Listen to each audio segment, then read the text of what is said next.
Quando comprei minha casa, minha sogra tinha R$ 400.000, mas não quis me emprestar um centavo.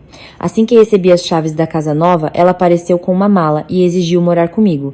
Eu respondi, por favor, saia da minha casa. No dia em que peguei as chaves e entrei na minha casa nova, meu coração não se encheu da pura felicidade que eu imaginava.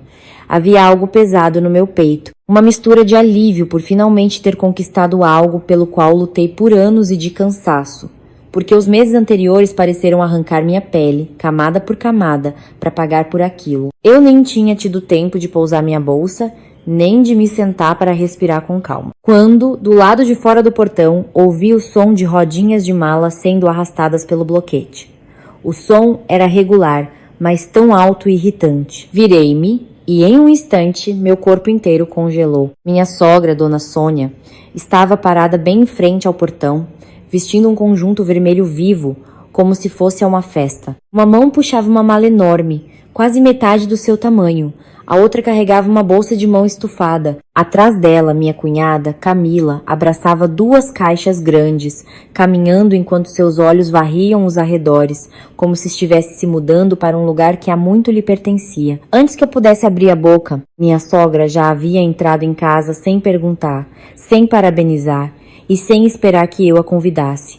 Ela andou pela sala de estar. Seus olhos se moveram do teto ao chão, do conjunto de sofás para a estante da TV e pararam na janela que dava para a varanda. Ela balançou a cabeça e disse uma frase com a maior naturalidade, como se isso estivesse destinado a acontecer. Esta casa não é nada mal. A partir de agora, mamãe vai ficar no quarto com a varanda. Sim, os idosos precisam de um lugar com boa circulação de ar. Eu fiquei ali parada. Minhas mãos ainda seguravam o chaveiro. Parecia que um balde de água gelada tinha sido derramado sobre mim, da cabeça aos pés. Eu não podia acreditar no que acabara de ouvir. Para ter esta casa, tive que vender minha moto querida, cortar quase todas as minhas despesas pessoais e ficar acordada até as 2 ou 3 da manhã fazendo trabalho extra. Durante aqueles meses de luta para conseguir o financiamento no banco, contando cada centavo, ninguém da família do meu marido me acompanhou. Mas hoje eles entraram e falaram, como se esta fosse a casa deles desde o início. Meu marido, Bruno, estava ao meu lado. Seu rosto estava um pouco sem graça, mas não havia nenhuma intenção de parar sua mãe. Ele sorriu sem jeito, sua voz suavizando como se quisesse me acalmar. A mamãe nos ama. Ela só veio aqui para ajudar, querida. Essa frase foi como jogar gasolina no fogo que já ardia dentro de mim. Olhei para a mala no meio da sala, para a maneira como eles andavam pela minha casa, como se já fossem íntimos, e percebi que a casa nem tinha tido a chance de se sentir acolhedora. Alguém já queria tomá-la. Respirei fundo, mantendo a voz o mais calma possível, e perguntei diretamente: Sogra, para que trouxe todas essas coisas? Minha sogra se virou para mim como se eu fosse uma criança fazendo uma pergunta óbvia. Sua voz era monótona, quase fria. Para morar aqui, é claro. Meu filho também contribuiu para esta casa. Eu sou a mãe dele. É natural que eu more aqui. Antes que eu pudesse responder, Camila interveio. Sua voz era cínica. Nossa, cunhadinha, parece que você comprou esta casa sozinha. O Bruno também é filho desta casa. A mamãe quer morar aqui? Qual é o problema? Fiquei ali, olhando para eles um por um, vendo a maneira como falavam, como se postavam dentro da minha casa sem o menor constrangimento. Na minha cabeça, revi claramente o dia em que me sentei diante de Dona Sônia e pedi, com a voz mansa, um empréstimo para poder dar entrada da casa a tempo. Naquela época, ela tinha R$ 400.000. Eu não estava pedindo. Estava apenas pegando emprestado, com um contrato e um prazo claros, mas ela me olhou com um sorriso cínico e disse uma frase que ainda me lembro, palavra por palavra.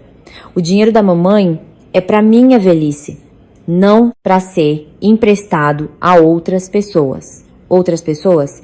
Aos olhos dela, eu nunca fui considerada da família. Um nó subiu pela minha garganta, fazendo minhas mãos tremerem um pouco.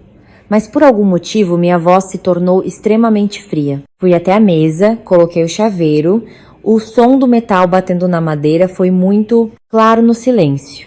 Olhei diretamente para ela, pronunciando cada palavra lentamente. Quando eu precisei, a senhora tinha R$ 400.000, mas não quis me emprestar um centavo. Agora que acabei de receber as chaves, a senhora aparece com uma mala exigindo morar aqui. Fiz uma pausa e continuei. Minha voz não se alterou, mas foi alto o suficiente para que todos na sala ouvissem. Desculpe. Por favor, senhora, saia da minha casa. A atmosfera na sala ficou sufocante.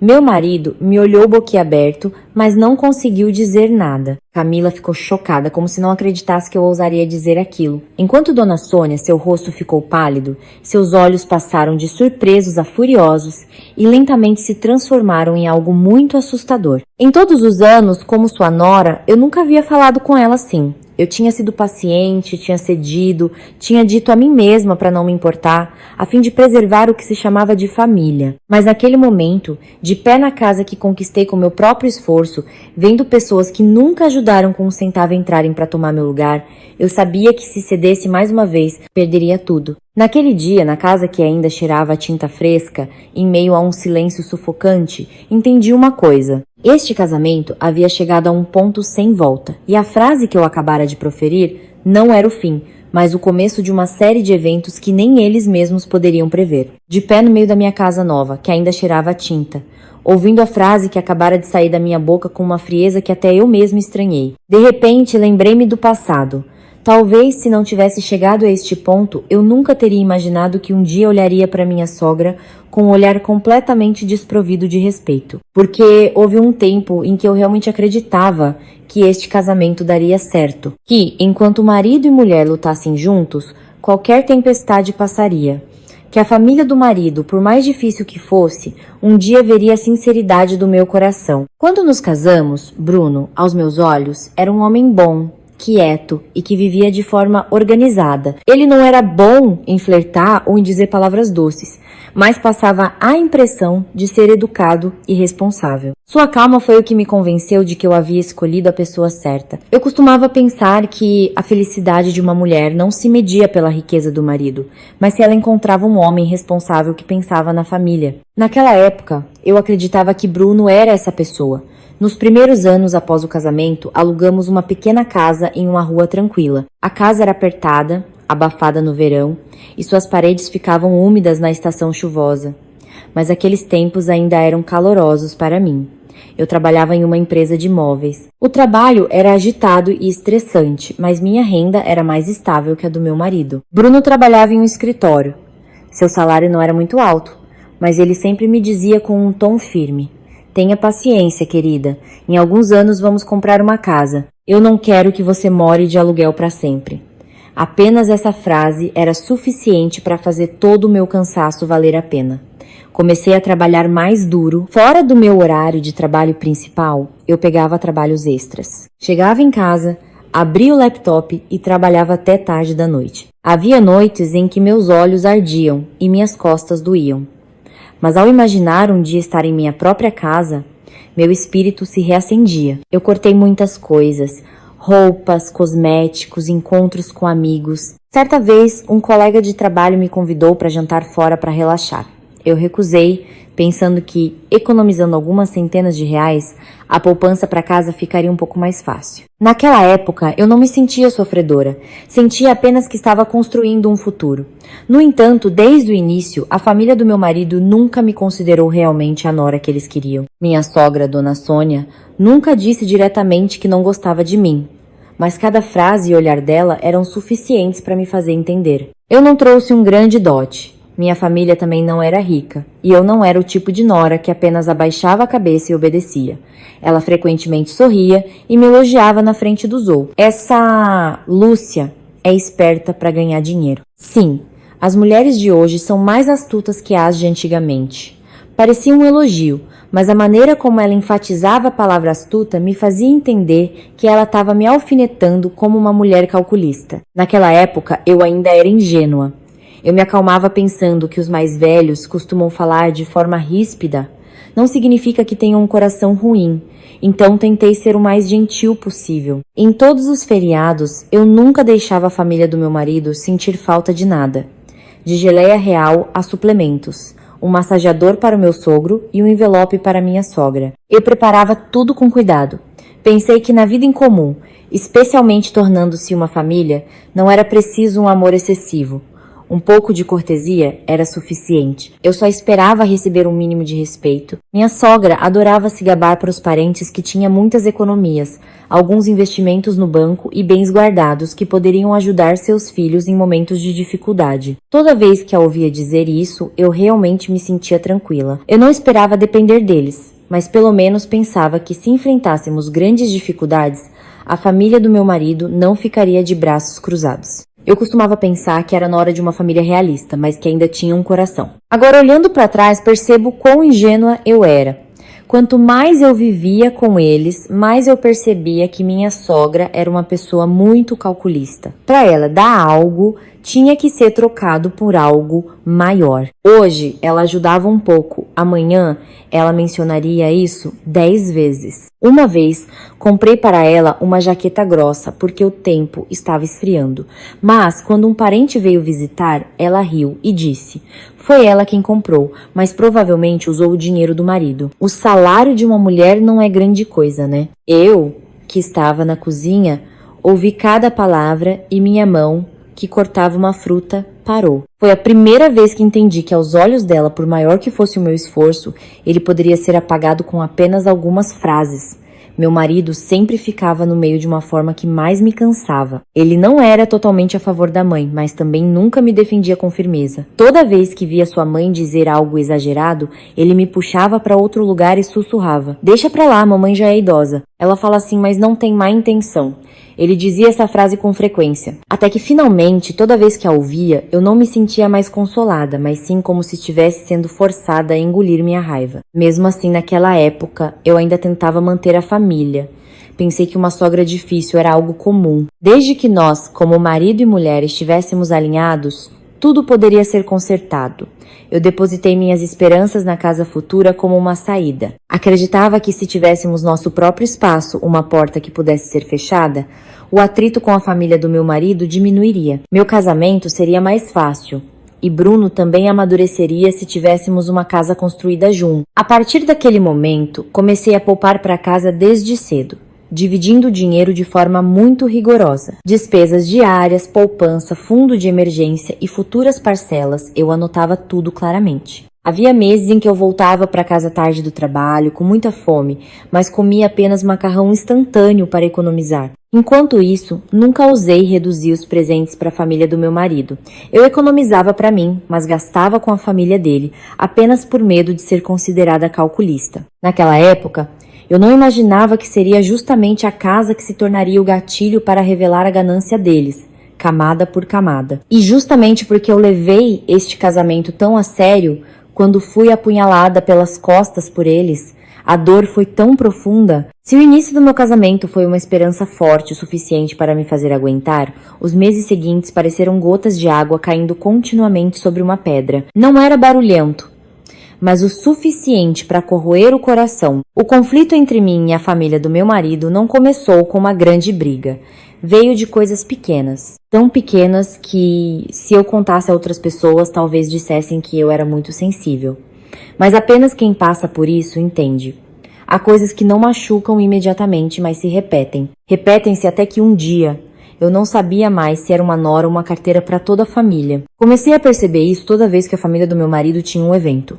Toda vez que alguém precisava de dinheiro, a primeira pessoa a ser mencionada era sempre eu, não o filho deles. Um dia, no escritório, recebi um telefonema da minha sogra. Sua voz do outro lado estava mais doce do que o normal, soando como se estivesse perguntando como eu estava. Ela disse: a Camila quer um celular novo porque a câmera do antigo está embaçada, ela tem vergonha de usar com os amigos. Então ela baixou a voz, como se pedisse um pequeno favor. Você tem dinheiro, ajude um pouco sua irmã. Ela ainda é jovem, precisa de um celular bom para não ficar atrás das amigas. Fiquei em silêncio por alguns segundos. A maneira como ela pedia era sempre assim. Suas palavras eram gentis, mas o tom era como se fosse uma tarefa que de fato deveria ser minha responsabilidade. Em outra ocasião, meu sogro teve dor nas costas e fez algumas sessões de acupuntura. É normal que os pais fiquem doentes, eu nunca fui mesquinha quando se tratava do tratamento dos pais de ambos os lados. Mas a maneira como minha sogra apresentou o problema foi o que me entristeceu. Ela não disse: seu pai precisa de tratamento. Não temos dinheiro agora, mas me ligou diretamente e disse: prepare o dinheiro, ok?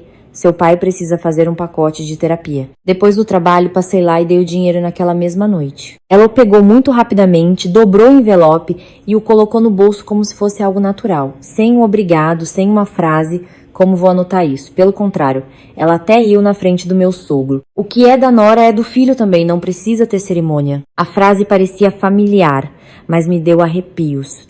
O dinheiro que eu ganhei, o esforço que fiz, na boca dela se tornou algo que apenas seguia o status do filho dela. Houve um incidente menor, mas que me lembro muito claramente. Uma vez, o tempo estava muito frio, e como a casa dos meus sogros no andar de baixo era úmida, comprei para ela um purificador de ar bastante caro. Eu o escolhi com muito cuidado, esperando que ela ficasse mais confortável.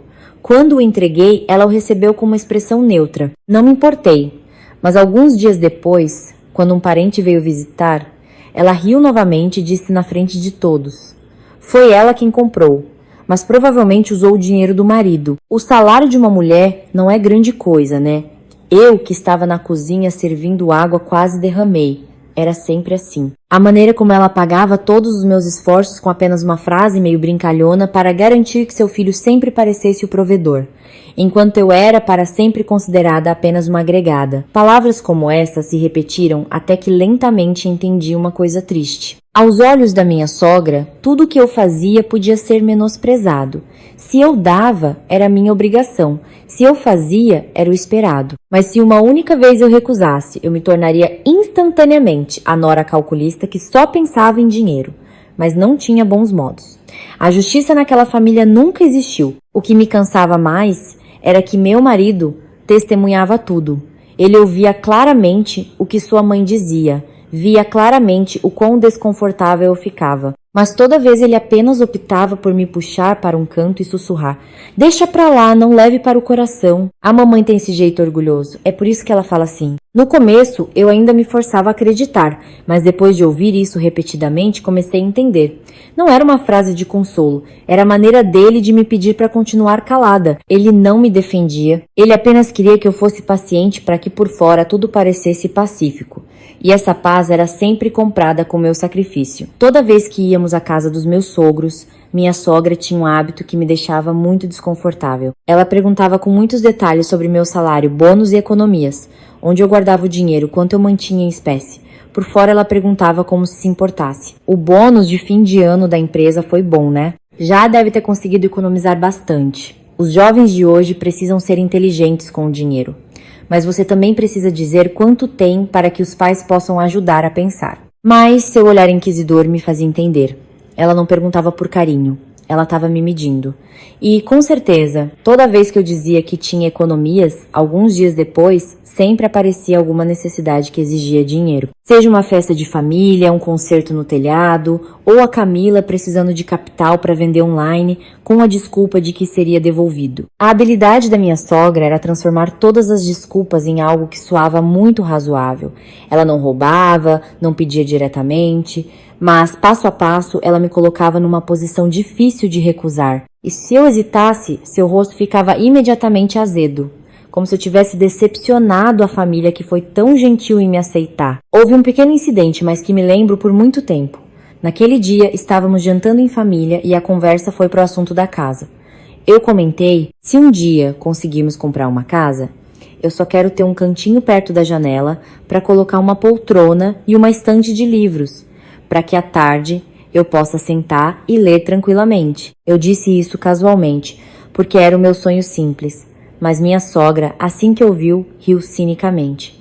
A casa nem existe. Já está sonhando em ter um lugar para tomar sol. Vá ganhar dinheiro direito primeiro, minha filha. Todos na mesa riram. Apenas eu fiquei em silêncio. Pensando bem, aquela frase não era apenas uma alfinetada. Era como um lembrete de que, aos olhos dela, eu só tinha valor se produzisse dinheiro. Enquanto sonhos, felicidade ou a necessidade de aproveitar a vida, tudo isso não era importante. Eu não precisava ser feliz. Eu só precisava saber como ganhar dinheiro e entregar, quando a família do meu marido precisasse. Desde esses incidentes, meu coração começou a ficar pesado. Eu mantive a educação, continuei dando presentes e não deixei ninguém me culpar. Mas eu não olhava mais para minha sogra com a mesma confiança de antes.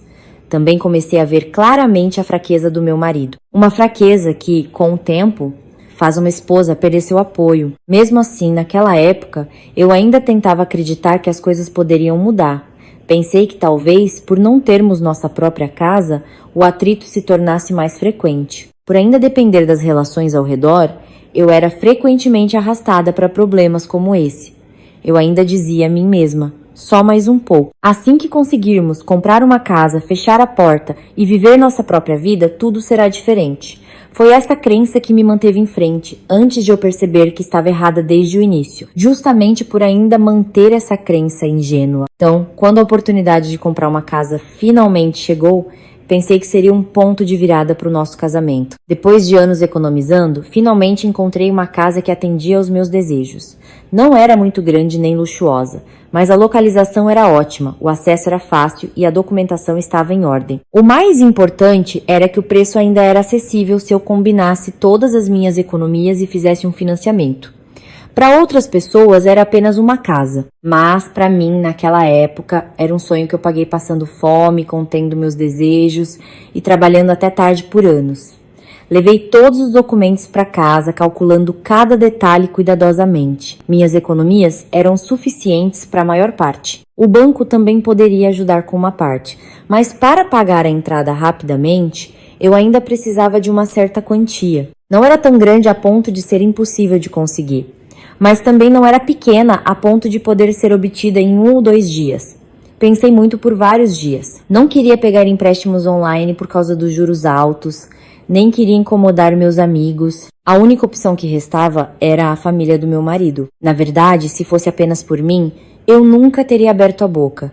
Não por orgulho, mas porque eu conhecia muito bem a natureza da minha sogra. Mas naquele dia foi o próprio Bruno quem mencionou primeiro. Ele se sentou ao meu lado, olhou para a planilha cheia de números e disse: a mamãe tem economias. Se pegarmos emprestado por alguns meses, com certeza ela ajudará. Afinal, é para que possamos nos estabelecer. Eu o encarei por um longo tempo, como se não acreditasse no que estava ouvindo. Vendo minha hesitação, ele acrescentou: não pense tão negativamente. Estamos pedindo emprestado, não pedindo. A mamãe é nossa família. Ela não vai ver o filho querendo comprar uma casa e não ajudar. Foi essa frase que finalmente me fez concordar. Pensei que talvez eu devesse tentar uma vez. Além disso, não era para meu prazer, pessoal. Comprar uma casa era para que tivéssemos um lugar decente para morar, para não precisarmos mais nos mudar de aluguel em aluguel. Eu até disse a mim mesma: talvez esta seja uma oportunidade para minha sogra me ver de uma maneira diferente, para não me considerar mais uma estranha. Naquele dia, ao visitar a casa dos meus sogros, levei um presente de propósito. Ao chegar, sentei-me educadamente. Falei devagar, escolhendo as palavras para não parecer atrevida. Expliquei em detalhes que era um empréstimo temporário para pagar a entrada. O prazo era de apenas alguns meses. Eu estava disposta a fazer um contrato de dívida completo com a data de devolução. Mesmo que ela quisesse, eu daria juros mais altos que os do banco. Falei com muita clareza porque queria que eles entendessem que eu estava vindo como uma devedora responsável, não como uma mendiga. No início, Dona Sônia apenas ouviu, batendo os dedos no braço da cadeira, com o rosto impassível. Mas com o tempo sua expressão mudou. Assim que terminei de falar, ela se recostou, sorriu cinicamente e disse com um tom arrastado: o dinheiro da mamãe é para minha velhice, não para ser emprestado a outras pessoas. As duas palavras outras pessoas ela enfatizou com muita clareza. Tão claro que parecia que um balde de água fria tinha sido jogado no meu rosto. Fiquei paralisada por alguns segundos.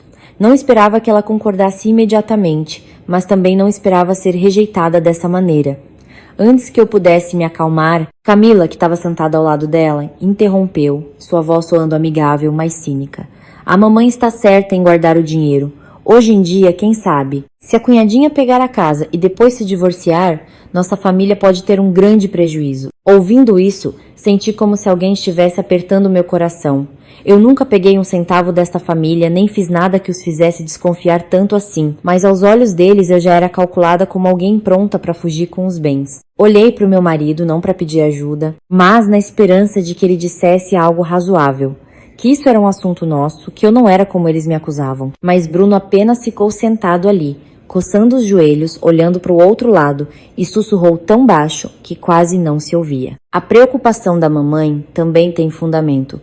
Apenas uma frase. E eu entendi que estava sentada no meio de uma família que nunca me considerou parte dela. Dona Sônia, vendo que seu filho não se opunha, foi ainda mais longe. Ela zombou com um tom meio de conselho, meio de sarcasmo. Se pode comprar, compre sozinha.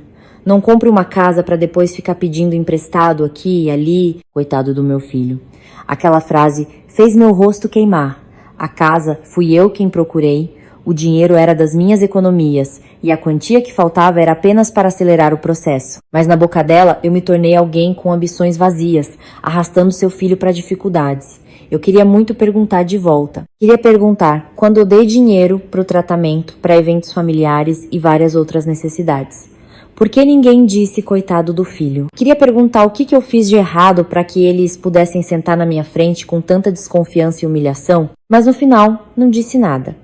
Apenas me sentei ereta, cerrei os lábios, mantendo o que restava da minha dignidade. Levantei-me e me despedi. Durante todo o caminho de volta para casa, minhas mãos tremiam no volante.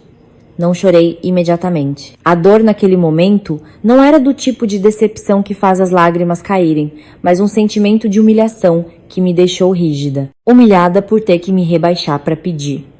Humilhada por ser considerada uma estranha. E o mais amargo, meu marido ficou sentado ali e ouviu cada palavra, mas permaneceu em silêncio, como se minha dor não fosse importante o suficiente para ser defendida.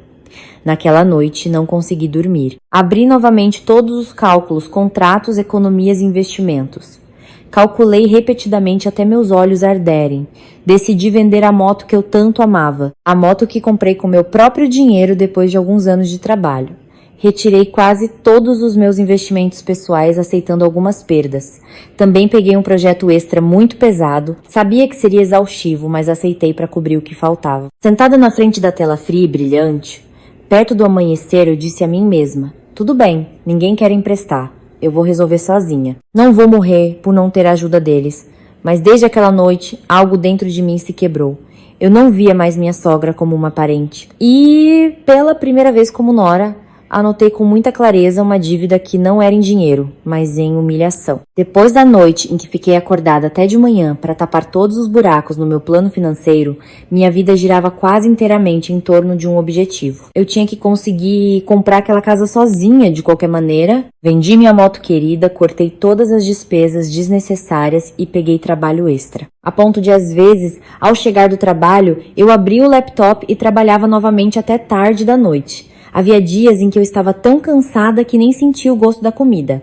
Só queria deitar e dormir. Mas assim que me lembrava que a casa poderia ir para outra pessoa, se eu me atrasasse, eu me forçava a sentar novamente. Naqueles meses, eu estava quase exausta, mas finalmente tudo deu certo. Ao assinar o contrato de compra e venda, minhas mãos tremiam. Não de medo, mas porque muitas emoções transbordavam no meu coração. Havia felicidade, tristeza, alívio e amargura, tudo ao mesmo tempo. Deveria ter sido um dia feliz para nós dois, o resultado do nosso trabalho duro juntos por anos. Mas naquela época, eu estava muito ciente de que esta casa era algo que eu conquistei sozinha, depois de passar por tanto cansaço. O homem ao meu lado era legalmente meu marido, mas nesta jornada, na maior parte do tempo, eu caminhei sozinha. Mesmo assim, eu ainda tentava evitar que as coisas piorassem. Não queria que, por causa do dinheiro, a família se tornasse um lugar cheio de cálculos. Então, depois que tudo foi resolvido, eu ainda informei a família do meu marido. Pensei que, embora Dona Sônia não tenha emprestado dinheiro, embora eu já soubesse um pouco da sua natureza, pelo menos ao ouvir que seu filho e nora conseguiram comprar uma casa, como mãe ela deveria me parabenizar. Eu não esperava que eles ficassem felizes. Eu só esperava um pouco de cortesia, para que eu ainda pudesse acreditar que as coisas não estavam tão ruins. Mas eu estava errada. Naquele dia, levei um presente para a casa dos meus sogros. Assim que entrei, vi Dona Sônia sentada na sala, segurando uma xícara de chá, relaxada como sempre. Eu mal tinha me sentado e nem tinha terminado de dizer: Mãe, conseguimos comprar a casa. Ela já levantou a cabeça e perguntou, sem um parabéns, sem perguntar o quão cansada eu estava. A escritura está no nome de quem? A pergunta me deixou em silêncio por um momento. Eu a encarei e algo dentro de mim afundou. Acontece que era isso que mais lhe importava. Não como eu lutei, não o quão difícil foi para mim, Não que finalmente tivéssemos um lugar decente para morar, mas sim qual nome estava escrito no papel. Eu ainda respondi honestamente, porque na época não pensei que esconder isso seria útil. Expliquei que a casa foi comprada principalmente com minhas economias. Então, para facilitar a administração, por enquanto estava no meu nome. Antes que eu terminasse de falar, ela bateu a xícara de chá na mesa. Traque. Seu rosto ficou imediatamente azedo, sua voz fria. Uma nora dona da casa? Isso é apropriado? Fiquei em silêncio, sem saber o que responder. Camila, que estava sentada perto dela, riu cinicamente. Um riso que, só de ouvir, já parecia um insulto. Ela disse com um tom arrastado. Disse que comprou para a família, mas no final tá no nome dela. Mulher astuta mesmo. Minha garganta travou. Por meses, eu suei para conseguir aquela casa. Por anos, fui paciente nessa família. Acontece que, aos olhos deles, tudo se resumia à palavra astuta. Ninguém perguntou o que eu tive que sacrificar, ninguém viu meu esforço, todos se concentraram apenas em como o que eu acabara de adquirir poderia se tornar parte dos direitos deles. Foi então que Bruno falou, mas não para me defender. Ele me puxou pela mão até a cozinha, baixou a voz, como se estivesse dando um conselho razoável. Que tal adicionarmos o meu nome para a mamãe ficar tranquila? A casa é nossa. Não importa no nome de quem esteja. Eu me virei e o encarei. Por um momento, realmente não acreditei que o homem que acabara de dizer isso era meu marido. Eu perguntei diretamente. Quando eu estava procurando um empréstimo, você não pôde me ajudar em nada. Quando sua mãe recusou, você também ficou em silêncio. Agora que eu consegui comprar, todos vocês estão reclamando do nome. Seu rosto ficou pálido, mas em vez de sentir vergonha, ele franziu a testa e gritou. Você é muito calculista. Marido e mulher com limites tão claros. Qual o sentido disso? Ao ouvir isso, tive vontade de rir e chorar ao mesmo tempo. Acontece que quando eu lutei sozinha era normal. Mas quando eu defendi o fruto do meu trabalho, isso foi chamado de cálculo. A tensão realmente explodiu no jantar daquele dia. Meu sogro, minha sogra, meu marido e Camila estavam todos lá. A atmosfera já estava pesada desde o início. Eu sabia que eles não haviam esquecido o problema da casa. E com certeza, Dona Sônia largou sua tigela, olhou diretamente para mim na frente de todos e disse com um tom muito afiado: Uma mulher como você segura a casa de propósito para poder chutar meu filho para fora mais tarde. Aquela frase foi como um tapa na minha cara. Toda a minha paciência naquele momento se esgotou. Levantei a cabeça pela primeira vez e respondi às suas palavras na mesa de jantar, sem desviar, sem escolher palavras. Se a senhora acha que sou tão ruim assim, desde o início não deveria ter aceitado meus presentes, não deveria ter aceitado meu dinheiro e não deveria ter me deixado cuidar de tantos assuntos nesta família. A mesa de jantar ficou em silêncio instantaneamente. Meu sogro bateu na mesa e gritou comigo por ser desrespeitosa. Camila imediatamente defendeu sua mãe. Seu rosto estava vermelho, como se ela fosse insultada. E Bruno? Em vez de mediar, ele me culpou por criar confusão e falar sem modos. Naquele momento, os quatro pareciam me cercar, me tornando errada apenas porque eu não queria entregar o fruto do meu trabalho. Naquela noite, voltei para nossa pequena casa alugada, peguei o contrato de compra e venda da casa e o coloquei na mesa. Fiquei sentada por muito tempo. Olhando para a escrita no papel, minhas mãos tremiam um pouco. Segurar aquele papel deveria me fazer feliz. Mas naquela noite, o sentimento mais claro no meu coração era uma dor muito pesada. Percebi que aquela casa não era apenas um novo lugar para morar que eu acabara de conseguir. Era um teste. E em apenas um dia, o teste havia desnudado a verdadeira natureza de toda a família do meu marido. A partir daquele momento, eu secretamente estabeleci um limite na minha cabeça. Eu poderia continuar sendo uma esposa, poderia ser paciente por mais algum tempo, porque ainda não queria que tudo terminasse. Mas havia uma coisa que prometi a mim mesma. Eu nunca permitiria que ninguém transformasse a casa que paguei com sangue, suor e dignidade em um lugar onde eles pudessem entrar, morar e me dar sermões à vontade. Naquela época, eu só pensava que era um lembrete para me proteger. Não esperava que um dia essa promessa se tornaria realidade exatamente como eu imaginava. No meio da minha casa nova, acompanhada pelo som das rodas da mala sendo arrastadas, e diante do olhar desavergonhado das pessoas que pensavam que eu seria eternamente paciente. Assim que terminei de falar, a casa inteira pareceu congelar por alguns segundos. Ninguém esperava que eu falasse com tanta firmeza, especialmente no primeiro dia em que recebi a casa. Mas o silêncio não durou muito. Um momento depois, Dona Sônia jogou a mala no chão. O som do impacto ecoou na sala ainda vazia. Então ela gritou com uma voz estridente. Seu rosto estava vermelho de raiva. Como ousa expulsar sua sogra? Sua mal educada.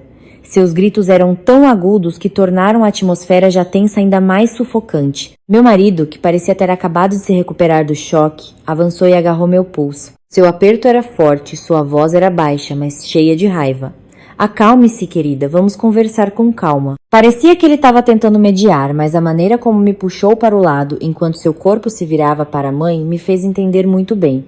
Naquele momento, o que o preocupava não era o quão estressada eu estava, mas a dignidade ferida de sua mãe. Puxei minha mão. Senti o calor no meu pulso, mas meu coração ficou ainda mais frio.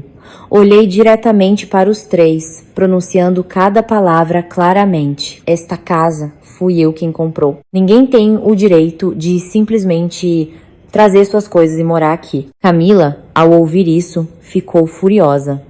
Ela deu alguns passos à frente. Seu dedo quase apontou para o meu rosto. Ela sorriu cinicamente, sua voz afiada e atrevida. Você acha que ter esta casa é grande coisa, cunhadinha? Se não fosse pelo Bruno assinar, você acha que conseguiria comprar? Olhei para ela e depois para o meu marido. Por alguma razão, naquele momento, eu tive vontade de rir. Ri friamente e respondi. Onde seu irmão assinou? Mostre-me apenas uma assinatura dele no contrato. Aquela frase foi como um tapa na cara dos irmãos. Camila ficou em silêncio, enquanto Bruno congelou. Seus lábios se moveram, mas nenhuma palavra saiu. Ele sabia melhor do que ninguém. De quem era o dinheiro para comprar esta casa, em nome de quem estava e qual foi sua contribuição durante o processo? Seu silêncio já respondia tudo. Vendo que seu filho não conseguia se defender, Dona Sônia mudou imediatamente de tática. Devo admitir, ela era muito boa em atuar. Há pouco estava gritando. Agora já estava sentada no sofá novo, como se fosse a vítima mais sofredora. Uma mão no peito, a outra enxugando lágrimas que não existiam. Sua voz tremia cheia de drama. Eu criei meu filho até ele ficar grande. Agora que ele se casou, sua esposa expulsa a própria mãe. Por que meu destino é assim, meu Deus? Seu choro não era de dor. Era um choro com um propósito. Um choro para que os outros ouvissem, um choro para construir uma imagem. E com certeza do lado de fora do portão começaram a se ouvir passos de pessoas diminuindo a velocidade. Esta casa nova ficava em um condomínio tranquilo. Qualquer barulho alto, os vizinhos certamente ficariam curiosos. Dona Sônia exagerou ainda mais. Sua voz ficou mais alta, de propósito para ser ouvida do lado de fora. As noras de hoje em dia são terríveis. A casa nem esquentou e já expulsam a sogra, e eu não fiz nada de errado. Ao ouvir isso, meu sangue ferveu. Eu mal tinha entrado nesta casa. As paredes ainda cheiravam a tinta. O chão nem estava totalmente mobiliado. Mas ela estava sentada no meio da minha sala, encenando um drama barato como se estivesse no mercado. Corri para a porta, bati o portão para bloquear a visão de fora, depois me virei e a encarei. Minha voz era baixa, mas firme. Se a senhora não sair por conta própria, vou chamar a segurança do condomínio. Desta vez, meu marido ficou realmente bravo. Talvez aos seus olhos eu tivesse cruzado um limite que ele pensava que eu nunca cruzaria. Ele gritou, você está passando dos limites, Lúcia. Ela é minha mãe. Eu me virei. Olhei diretamente nos olhos dele e respondi instantaneamente. E fui eu quem pagou por esta casa. Aquela frase silenciou a sala inteira. Não era mais uma briga. Era a verdade nua e crua que eles não queriam ouvir. Dona Sônia se levantou do sofá, seu rosto pálido, seus olhos afiados como facas. Ela não estava mais chorando. Quando as lágrimas não podiam mais ser usadas para pressionar os outros, sua verdadeira natureza apareceu. Ela apontou diretamente para mim, sua voz sibilando cheia de ódio. Tudo bem, você me expulsa hoje. Depois não me culpe se sua vida não for tranquila. Se fosse eu há alguns anos, talvez ao ouvir isso, eu ficaria com medo. Mas, por alguma razão, naquele momento meu coração estava muito calmo. Quando já vimos o verdadeiro rosto de alguém, suas ameaças não são mais assustadoras. Fiquei no meu lugar, olhei de volta e respondi brevemente. Pode tentar. Camila puxou a mão da mãe, como se estivesse aconselhando, mas na verdade estava jogando mais lenha na fogueira. Deixa pra lá, mãe. Não vale a pena falar com gente assim. É perda de tempo. Mas antes de sair, ela não se esqueceu de me lançar um olhar cheio de ódio. enquanto Bruno apenas ficou parado no meio da sala, olhando para a mãe, depois para mim.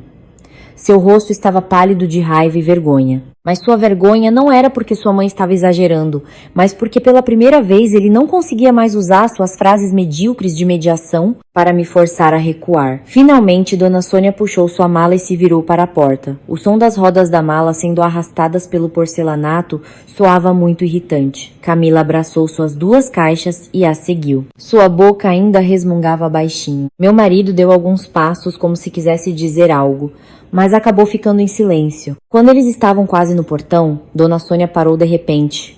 Ela se virou para mim. Não era mais o olhar de uma sogra expulsa. Era o olhar de alguém cuja isca foi roubada bem na frente de seus olhos. Naquele olhar havia raiva, vergonha, ódio e uma vingança muito profunda que eu sabia que ela não esqueceria facilmente. Fiquei parada, olhando para eles. Minhas mãos estavam tão cerradas que as chaves na minha mão pareciam perfurar a palma da minha mão. No momento em que o portão se fechou atrás deles, percebi uma coisa muito clara. O problema de hoje não tinha acabado. Este foi apenas o primeiro tiro. E a mulher que acabara de arrastar sua mala para fora da minha casa certamente não desistiria tão facilmente. O portão mal se fechou atrás deles. E não demorou muito para eu perceber que Dona Sônia nunca deixaria esse assunto terminar assim. Para uma pessoa como ela, ser humilhada na frente da própria nora já era doloroso o suficiente. Quanto mais ser vista pelos vizinhos, e uma pessoa que vive pela aparência, quando sua dignidade é pisoteada, torna-se ainda mais propensa a fazer coisas sujas e desesperadas. Eu sabia disso, só não esperava que ela agisse tão rápido. Naquela mesma noite, meu celular começou a tocar sem parar. Primeiro uma ligação, depois 2, depois uma enxurrada, a ponto de a tela que mal se apagava acender novamente. Vi os nomes que ligavam e meu coração ficou ainda mais frio. Eram todos parentes do lado do meu marido. Havia tios, tias e até alguns tão distantes que talvez não tivessem me cumprimentado em um ano. Mas naquela noite, todos eles se lembraram de mim em uníssono, com um tom de voz muito áspero. Assim que atendi, a voz do outro lado me atingiu. Lúcia, você passou dos limites. Antes que eu pudesse responder, a pessoa continuou com um tom pesado. Afinal, ela é sua sogra. Como você pôde expulsar lá no primeiro dia da mudança? Você não tem coração. Segurei o celular, minha cabeça parecia congelar. Eu não tinha contado nada a ninguém. Eu mesma nem tinha conseguido me acalmar depois da briga daquela tarde. Mas estava claro que a história já havia se espalhado muito rapidamente. E é claro na versão que Dona Sônia queria. Uma ligação terminava, outra entrava. Alguns nem perguntavam nada. Assim que eu dizia alô, já me repreendiam. Ouvi dizer que você expulsou sua sogra. Gente, como você vai ter o que merece. Fiquei em silêncio por um longo tempo depois de ouvir isso. Não por falta de palavras, mas porque percebi que a velocidade da família do meu marido em difamar meu nome era muito mais rápida do que eu imaginava. Em apenas algumas horas, a história de Dona Sônia chegando com uma mala para morar na minha casa. Na boca dela se transformou na história de uma nora atrevida e ingrata, que assim que conseguiu um pouco de dinheiro, começou a menosprezar toda a família do marido. Desliguei o toque, mas as notificações de mensagens continuavam aparecendo. Alguns não ligavam, mas enviavam longas mensagens de texto. O conteúdo era sobre a etiqueta de ser nora, sobre bons modos, sobre uma mulher ser julgada por sua moral. Lendo essas mensagens, eu só me sentia cansado. O mais ridículo era que, entre as pessoas que me davam sermões sobre como ser uma boa nora, havia algumas que nunca haviam me perguntado como era a minha vida com a família do meu marido. Elas só precisavam ouvir um lado da história, e a culpada automaticamente era eu. Abri o grupo da família do lado do meu marido e com certeza Camila já tinha agido primeiro. Ela não mencionou meu nome, mas postou um status com uma indireta, bem na hora em que todos os parentes estavam online. Hoje em dia tem gente que depois de casar esquece de onde veio, consegue uma casinha e já se acha a rainha. Abaixo, várias pessoas comentaram imediatamente. Alguns zombaram, outros enviaram emojis de raiva e alguns escreveram comentários ambíguos de propósito. Viva direito para ser um exemplo para seus filhos e netos. Olhei para a tela do celular. Sentia tanto nojo e frio. Eles não precisavam da verdade. Eles só precisavam de uma história picante para fofocar. O mais doloroso era que Bruno sabia de tudo isso. Ele estava naquele grupo, via cada comentário dirigido a mim, via como sua mãe e irmã me transformavam em uma vilã na frente de toda a família. Mas a única coisa que ele me enviou foi uma mensagem curta. Tenha um pouco de paciência, não aumente o problema. Li a mensagem várias vezes e liguei para ele. Minha voz estava muito calma. Você não vê que eles estão me fazendo parecer muito mal? Do outro lado, houve um momento de silêncio. Então ele apenas suspirou e disse: deixe pra lá por enquanto, até que tudo se acalme. Eu ri cinicamente, sempre assim. Sempre eu tinha que ter paciência, eu tinha que ficar calada. Eu tinha que suportar tudo o que era causado pelos outros, apenas para que a chamada calma pudesse ser desfrutada por sua família. Não respondi mais. Desliguei o telefone, coloquei-o na mesa e fiquei sentada em silêncio na minha casa nova. A casa era muito mais espaçosa do que a que alugávamos antes, mas naquela noite parecia tão vazia e fria. Pensei que depois de receber as chaves da casa, a primeira coisa que eu teria seria paz. Acontece que assim que entrei, fui imediatamente jogada no meio do caos criado pela própria família do meu marido. Na manhã seguinte, eu nem tinha terminado o café da manhã quando ouvi um barulho do lado de fora do portão. Afastei a cortina e em um instante senti um arrepio na espinha. Dona Sônia veio de novo, mas desta vez não sozinha. Com ela estavam duas tias, um tio mais velho e também Camila. Eles ficaram na frente do meu portão, não gritaram imediatamente. Mas a maneira como se alinharam foi suficiente para dizer a todo o condomínio que havia um problema. Saí e abri um pouco o portão, não convidando ninguém a entrar. Assim que me viu, Dona Sônia levantou a voz, de propósito para que os vizinhos ouvissem. Eu não vou entrar, só vim perguntar, esta casa é do meu filho ou sua? Aquela frase fez meu sangue ferver. Ela sabia exatamente qual era o status dos documentos, mas ainda assim perguntou de propósito em público, na frente de parentes e vizinhos, para plantar na cabeça das pessoas a impressão de que eu era uma nora que roubava os bens do marido. Abri o portão um pouco mais, mas continuei bloqueando a passagem. Minha voz era firme. Quem tiver prova de direito de moradia, por favor, entre. Se não, por favor, fique do lado de fora. Um tio mais velho, ao ouvir isso, gritou imediatamente. Que jeito é esse de uma nora falar? Só porque tem uma casa já é arrogante. Virei-me e olhei diretamente para aquele tio. Minha voz não se alterou, mas cada palavra era clara. Tente o senhor gastar dinheiro para comprar uma casa e veja se alguém pode simplesmente chegar com uma mala e exigir morar. A atmosfera ficou mais tensa. Algumas pessoas que passavam diminuíram o passo. Vi algumas janelas nas casas vizinhas se abrirem um pouco. Camila ficou ao lado da mãe, de braços cruzados. Seus lábios formavam um sorriso de vitória. Era óbvio que ela estava gostando muito da cena em que eu era pressionada em público assim. Dona Sônia continuou a desempenhar seu papel de sogra infeliz. Sua voz era triste e autossuficiente para que as pessoas de fora pensassem que eu era uma nora ingrata. Naquele exato momento, da casa ao lado, Dona Helena, uma nova vizinha, que eu cumprimentei apenas algumas vezes, saiu. Ela não olhou diretamente para mim, apenas ficou no seu quintal e disse com uma voz suave, mas firme: assuntos de família, cada um resolve dentro de casa. Não façam barulho que perturbe a tranquilidade do condomínio. A frase não foi alta, mas foi como um freio na hora certa. Dona Sônia ficou em silêncio por um momento. Talvez ela não esperasse que no momento em que conseguiu trazer todos os parentes para me pressionar, uma pessoa de fora se intrometesse. Por ter sido interrompida, ela não pôde fazer muito mais. Mas antes de ir, ela se virou e me olhou. Aquele olhar estava tão cheio de ódio que ainda me lembro dele claramente até hoje. Ela disse lentamente. Cada palavra parecia sair por entre os dentes. Fique com essa casa. Vamos ver por quanto tempo você consegue mantê-la. Ao ouvir isso, não senti mais que era apenas um drama por orgulho ferido. Parecia uma ameaça calculada. E enquanto eu estava em frente ao portão da minha própria casa, vendo-os partir, percebi uma coisa muito clara. Dona Sônia não pararia apenas em difamar o meu nome. Ela estava planejando outra coisa, algo muito mais perigoso. A frase de Dona Sônia ecoou na minha cabeça durante toda a tarde. Vamos ver por quanto tempo você consegue mantê-la. Se fosse apenas por raiva de ter sido expulsa, ela provavelmente teria me xingado e pronto. Mas não. O tom e o olhar dela não eram de alguém com orgulho ferido. Era como alguém que estava de olho em algo há muito tempo. mas eu bati na sua mão antes que ela pudesse pegar. Fiquei sentada sozinha na sala por um bom tempo. Olhando pela janela, meu coração estava inquieto. Desde que recebi as chaves da casa, eu estava exausta de drama, choro e difamação.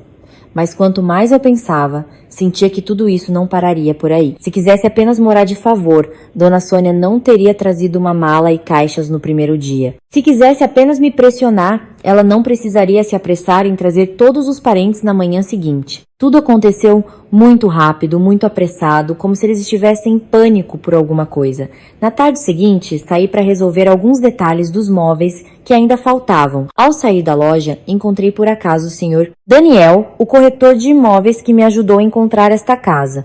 Ele me reconheceu primeiro, sorriu e fez uma pergunta que parecia comum, mas que imediatamente me chamou a atenção. Dona Lúcia, como vai? Há algum tempo, alguém da família do seu marido me fez algumas perguntas bem detalhadas sobre esta casa. Parei no estacionamento. Minha mão que segurava uma pasta se fechou sem que eu percebesse. Olhei para o senhor Daniel e perguntei lentamente. Quem perguntou? Ele hesitou um pouco, talvez com medo de ser indelicado, mas finalmente respondeu. Alguns dias antes da senhora receber as chaves, uma senhora e um homem vieram me procurar. Eu os conhecia porque já os tinha visto por aqui quando a senhora estava olhando a casa. Ao ouvir isso, senti um frio na espinha. Sem precisar de explicações, eu sabia quem eram a senhora e o homem. Tentei manter minha voz normal e perguntei novamente. O que eles perguntaram? O senhor Daniel coçou a cabeça e disse mais baixo. Eles perguntaram sobre a documentação da casa, o status da propriedade e como seria o procedimento para adicionar o nome de outra pessoa na escritura. Achei que a família já tinha concordado, então expliquei apenas de forma geral. Fiquei paralisada por alguns segundos. Todos os sons ao meu redor pareceram se afastar. Então, a chegada de Dona Sônia com a mala não foi um ato impulsivo, muito menos por raiva momentânea depois que eu recusei a proposta do nome conjunto. Eles já tinham investigado, já tinham perguntado, já tinham planejado. O drama de trazer a mala foi apenas o próximo passo de um plano já preparado. Antes que eu pudesse engolir aquele frio, o senhor Daniel acrescentou mais uma frase que deixou minhas mãos rígidas. Eles também perguntaram: se o proprietário quiser vender rápido, existe uma maneira mais prática. Achei estranho, então disse apenas que dependia da decisão do proprietário. Eu olhei diretamente para ele, e na minha cabeça um fio parecia se romper. Adicionar um nome, vender rápido. Eles não queriam apenas morar de favor, eles estavam procurando uma maneira de ir mais longe, muito mais longe. Agradeci ao Sr. Daniel. Tentei agir normalmente, mas ao me virar, minhas pernas pareciam pesadas. Durante todo o caminho de volta, minha mente estava um caos. Se fosse apenas ganância comum, Dona Sônia teria como alvo morar comigo e me pressionar lentamente. Mas se já estava perguntando sobre a venda, significava que eles precisavam de dinheiro, precisavam muito. E quando alguém está desesperado por dinheiro, fará coisas muito mais imprudentes. Naquela noite, fiquei sentada no carro por um bom tempo antes de entrar em casa. Tentei me lembrar de cada detalhe, cada palavra, cada expressão da minha sogra, do meu marido e da Camila ultimamente.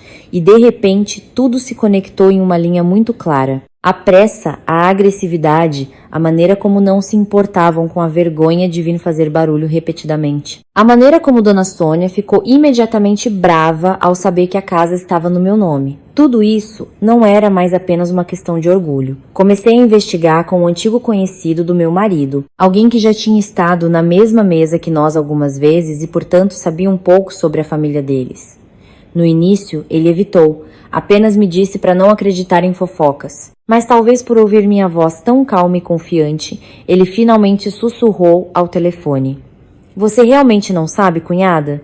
A Camila hipotecou a casa antiga da sua mãe há alguns meses. Ela entrou em um esquema de pirâmide. Agora perdeu muito dinheiro e quem emprestou o dinheiro já está cobrando.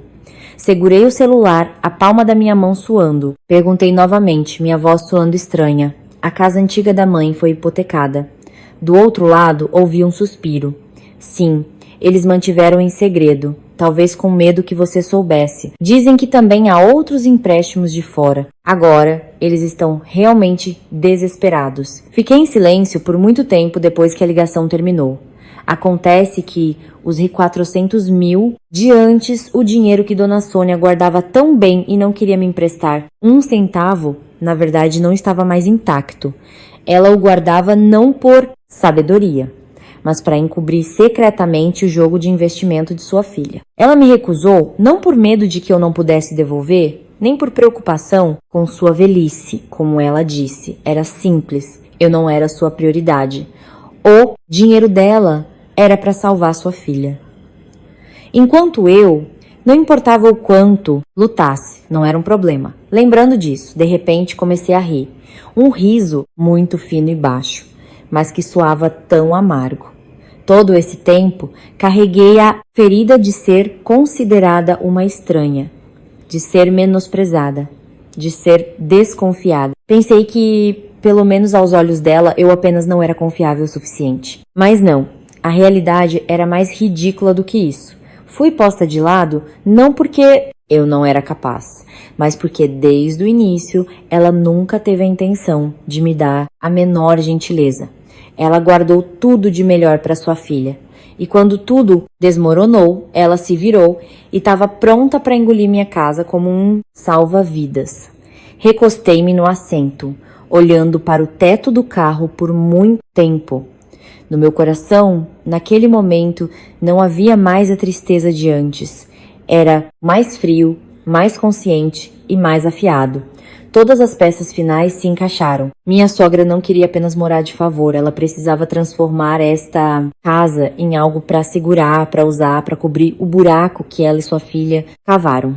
Sentei-me ereta, coloquei o celular no painel, olhando para a escuridão lá fora. E pela primeira vez, desde que este problema explodiu, não havia mais dúvidas no meu coração. Se eles já estavam planejando tomar minha casa, então eu não iria apenas defendê-la. Eu os faria pagar o preço por cada passo que planejaram nas minhas costas.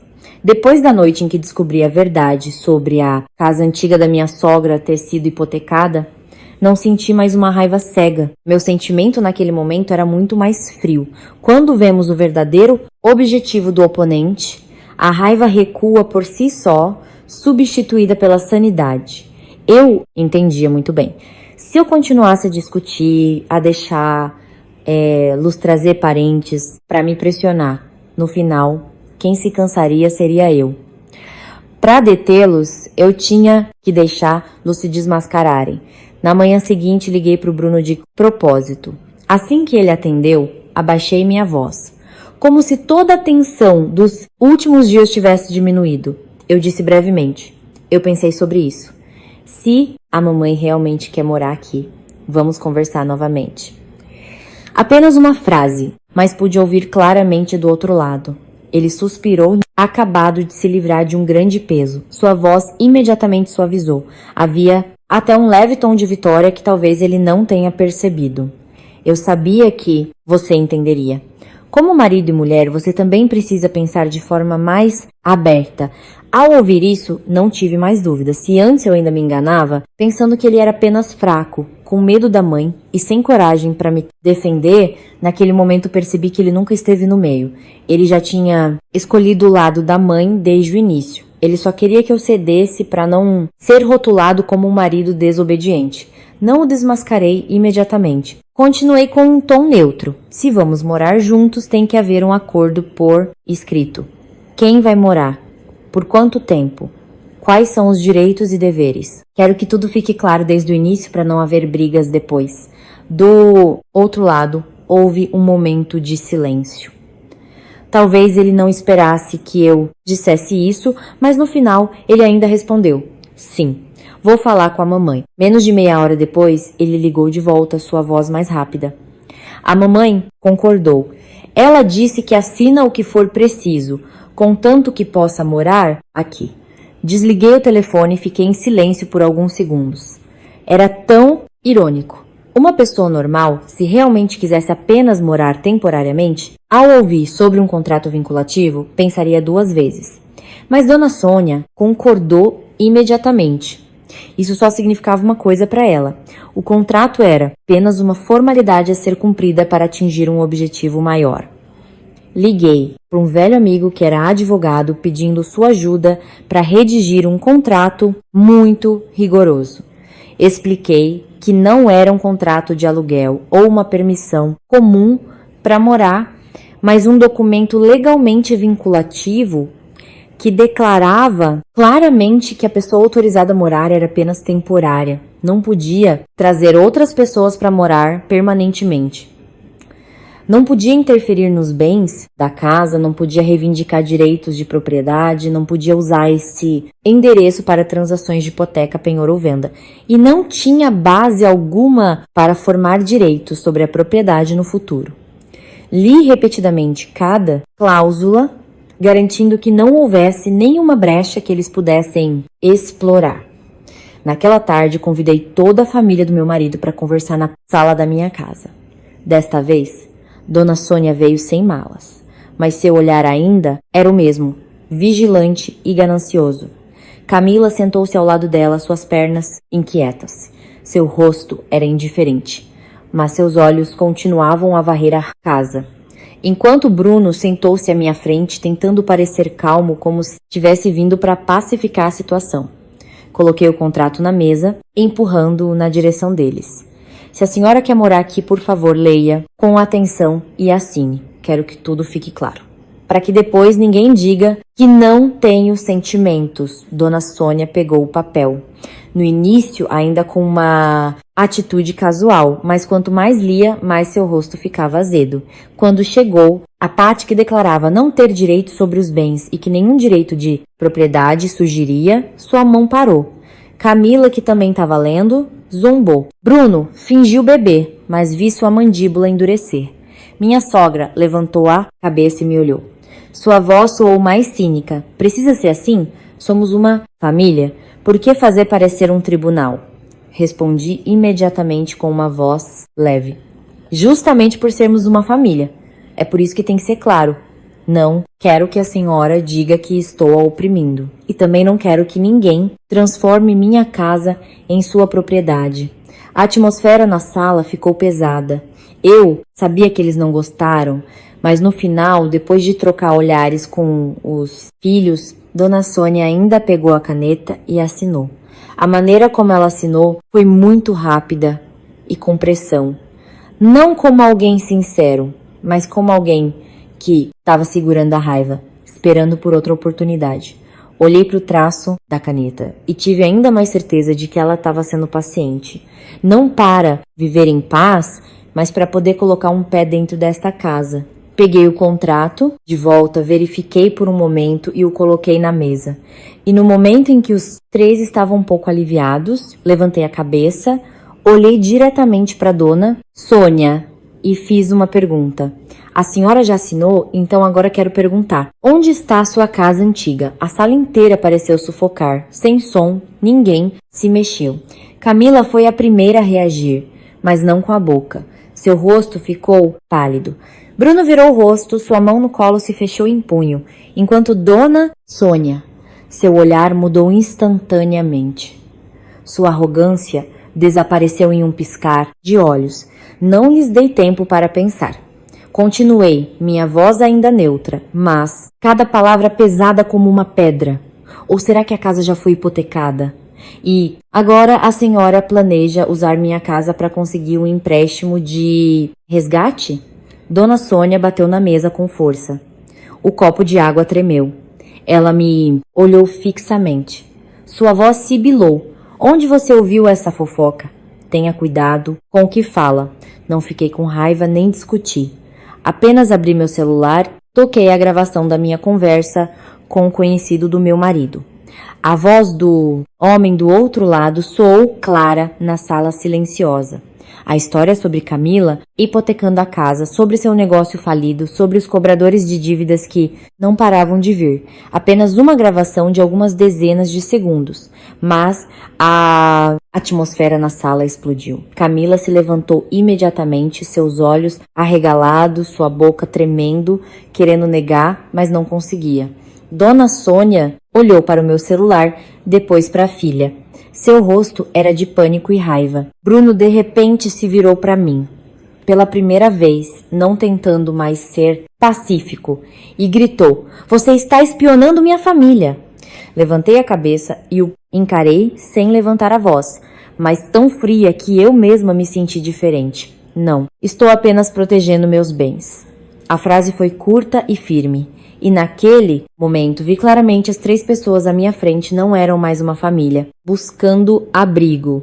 Eram uma gangue cuja fachada eu acabara de arrancar à força. Assim que a gravação terminou de tocar, a sala mergulhou em um silêncio tão denso que eu podia ouvir o tic-tac do relógio na parede. Mas o silêncio não durou muito. Quando não havia mais como negar, quando a última máscara caiu, Dona Sônia não atuou mais. Ela não segurou mais o peito, não chorou mais, lamentando seu destino. Ela se sentou ereta, seus olhos vermelhos, sua voz endureceu, cheia de veneno, a ponto de me dar arrepios. "É verdade, nossa casa foi hipotecada. E daí? Você é a nora. Se não ajudar, quem vai?" Ao ouvir isso, um frio percorreu minha espinha. Acontece que até este momento ela ainda não se sentia culpada. Ela não tinha vergonha de ter enganado, não se arrependia de ter cobiçado minha casa e não se sentia humilhada quando seu plano foi descoberto. Em sua cabeça, tudo ainda girava em torno de uma palavra: natural. Era natural que a nora se sacrificasse. Era natural que o que era meu se tornasse deles.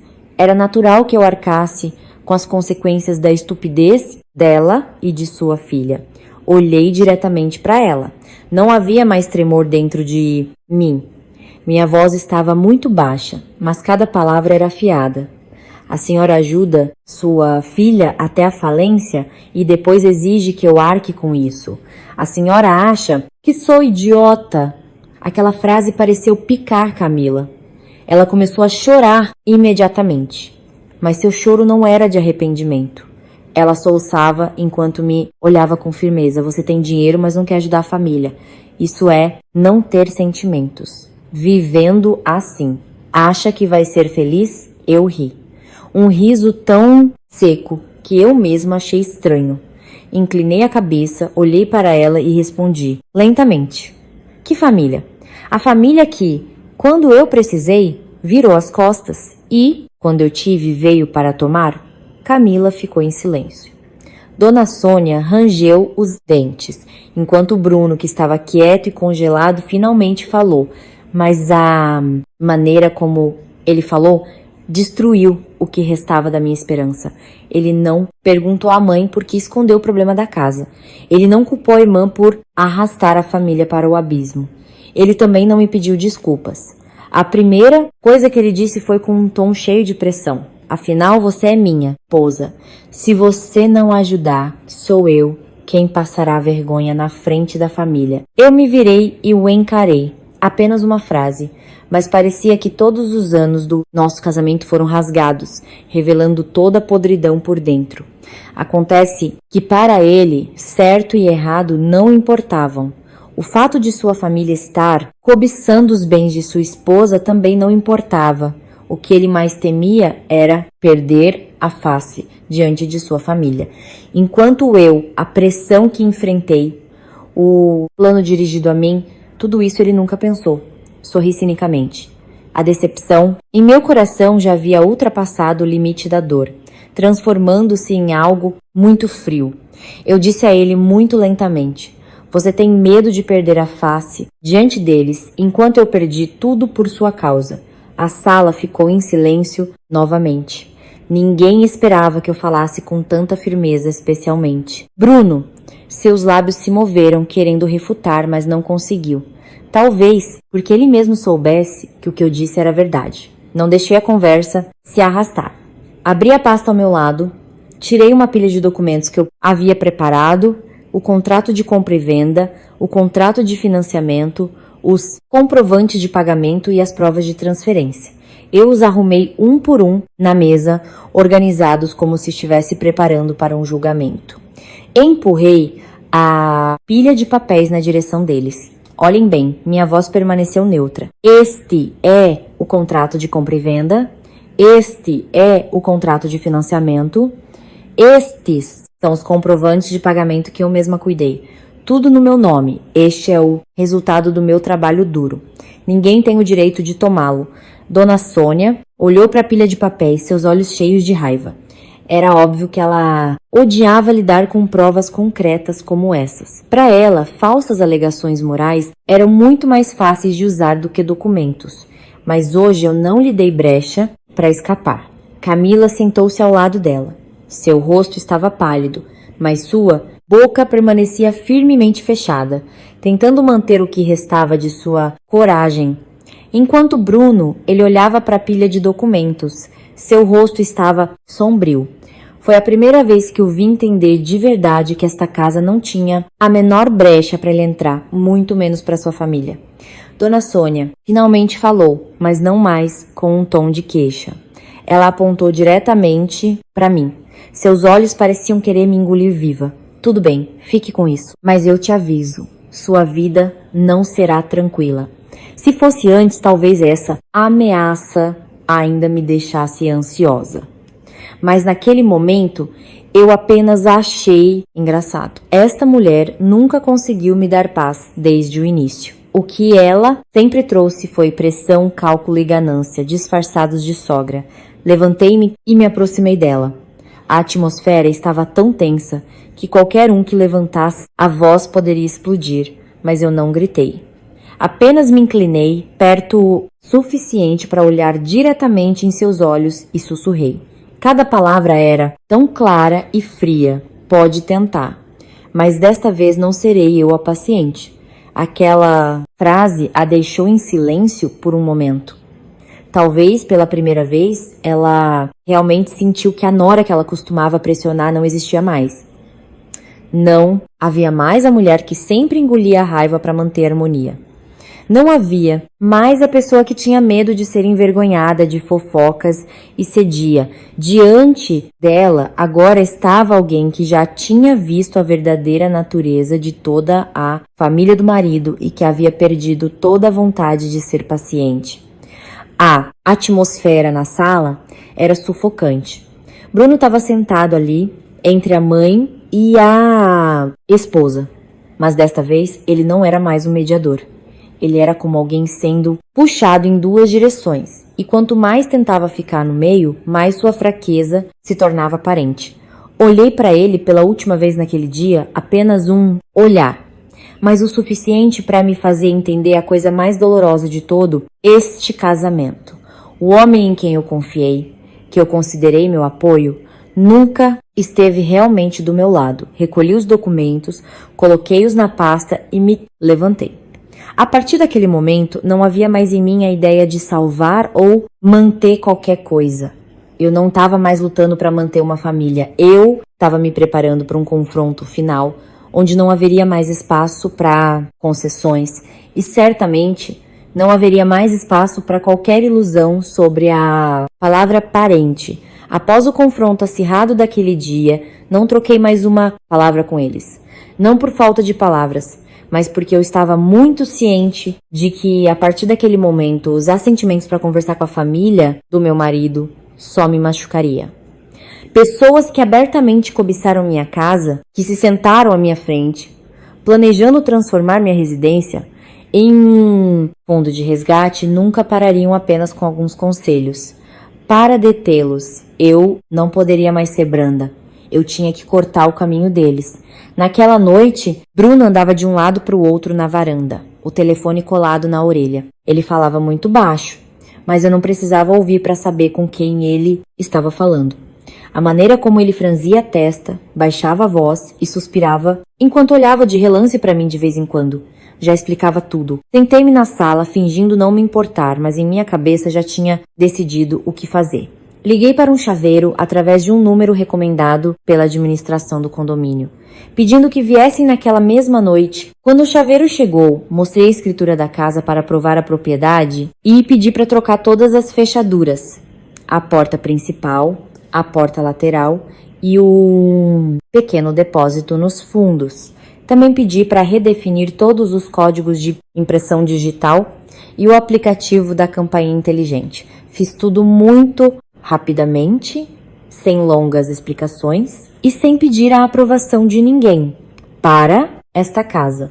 A partir de agora, não deixaria a menor brecha para que outras pessoas entrassem. O som da furadeira e o processo de remoção das fechaduras eram bastante altos na noite silenciosa. Bruno entrou da varanda. Assim que viu o chaveiro trabalhando, seu rosto mudou. Ele caminhou rapidamente em minha direção. Sua voz se alterou. Você enlouqueceu? Está agindo como se estivesse lidando com ladrões. Fiquei perto da mesa, segurando alguns cartões de acesso antigos que acabara de desativar. Levantei a cabeça e o encarei. Exatamente. Estou lidando com ladrões.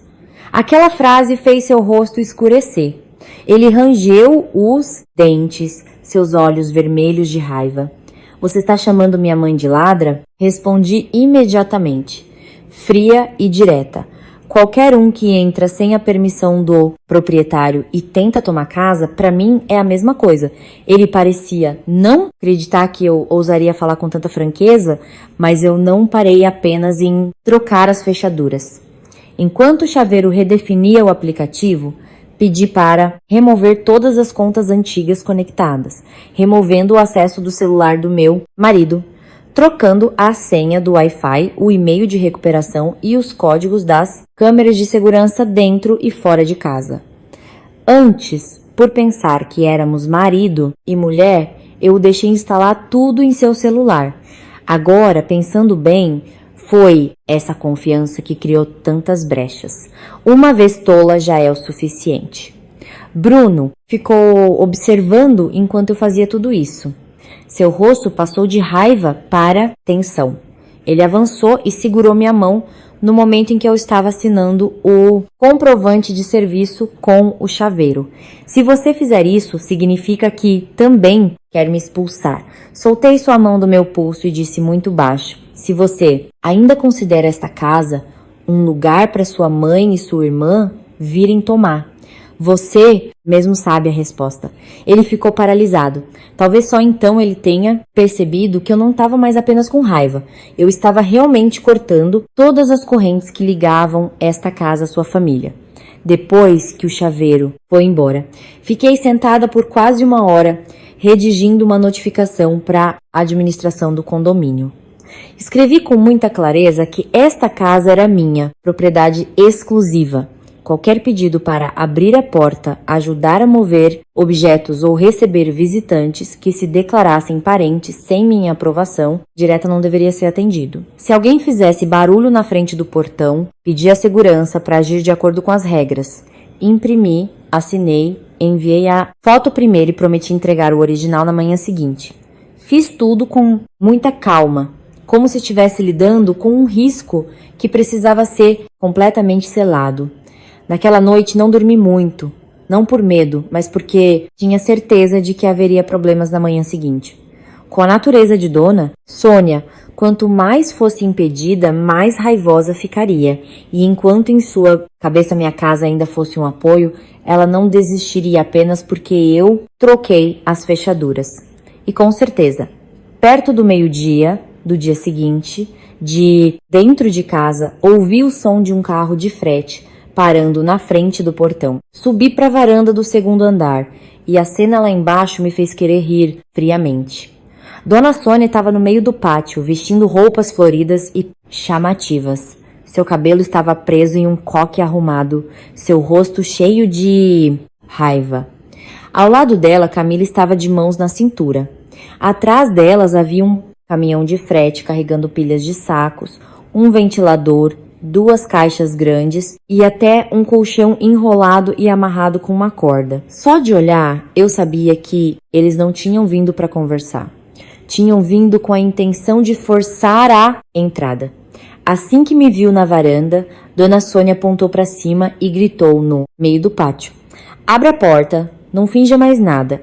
Fiquei parada na varanda com as 2 mãos na grade. Minha voz era audível, mas cada palavra era clara. Eu já disse, minha casa não recebe pessoas que simplesmente chegam com suas coisas para tomar o lugar. Ela ficou furiosa.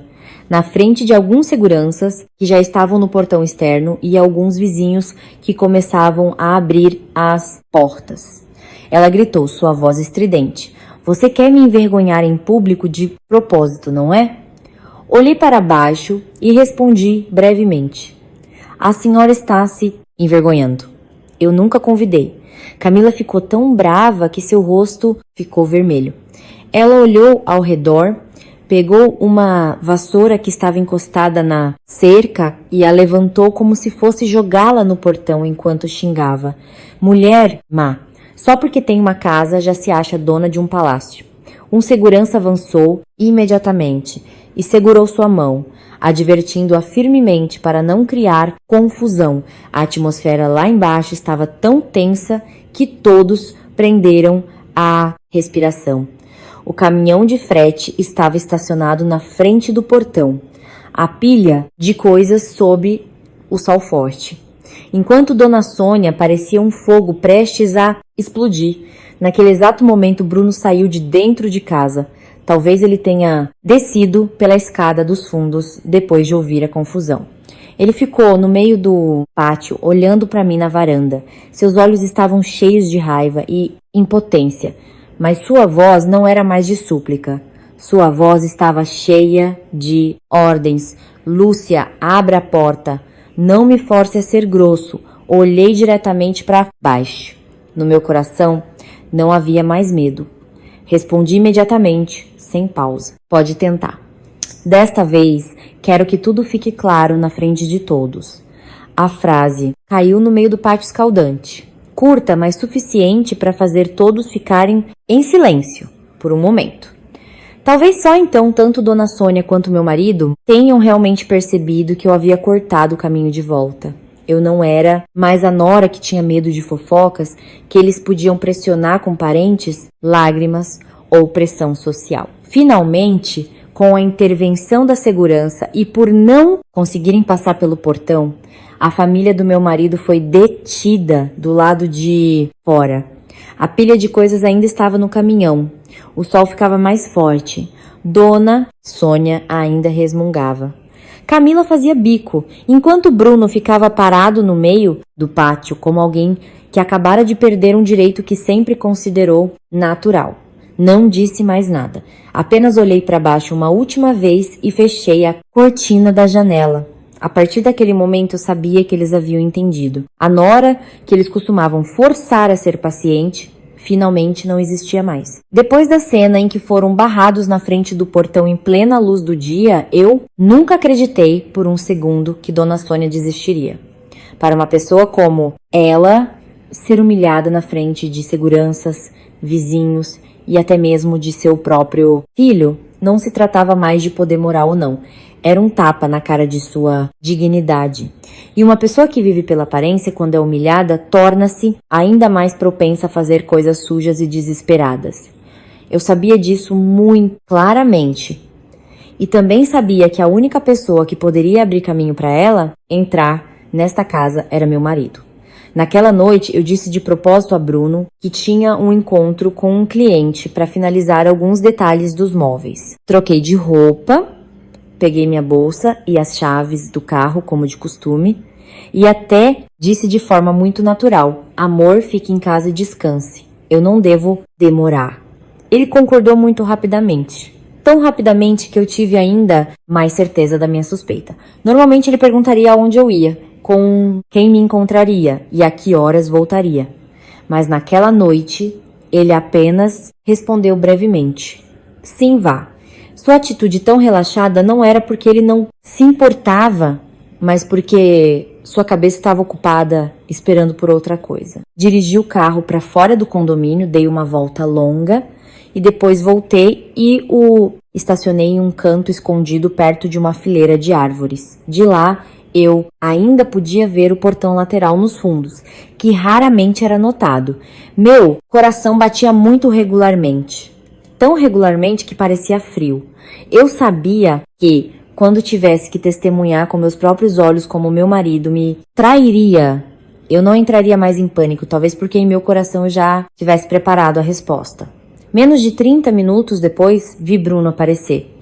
Ele saiu do condomínio, olhou ao redor e depois caminhou rapidamente em direção ao portão lateral.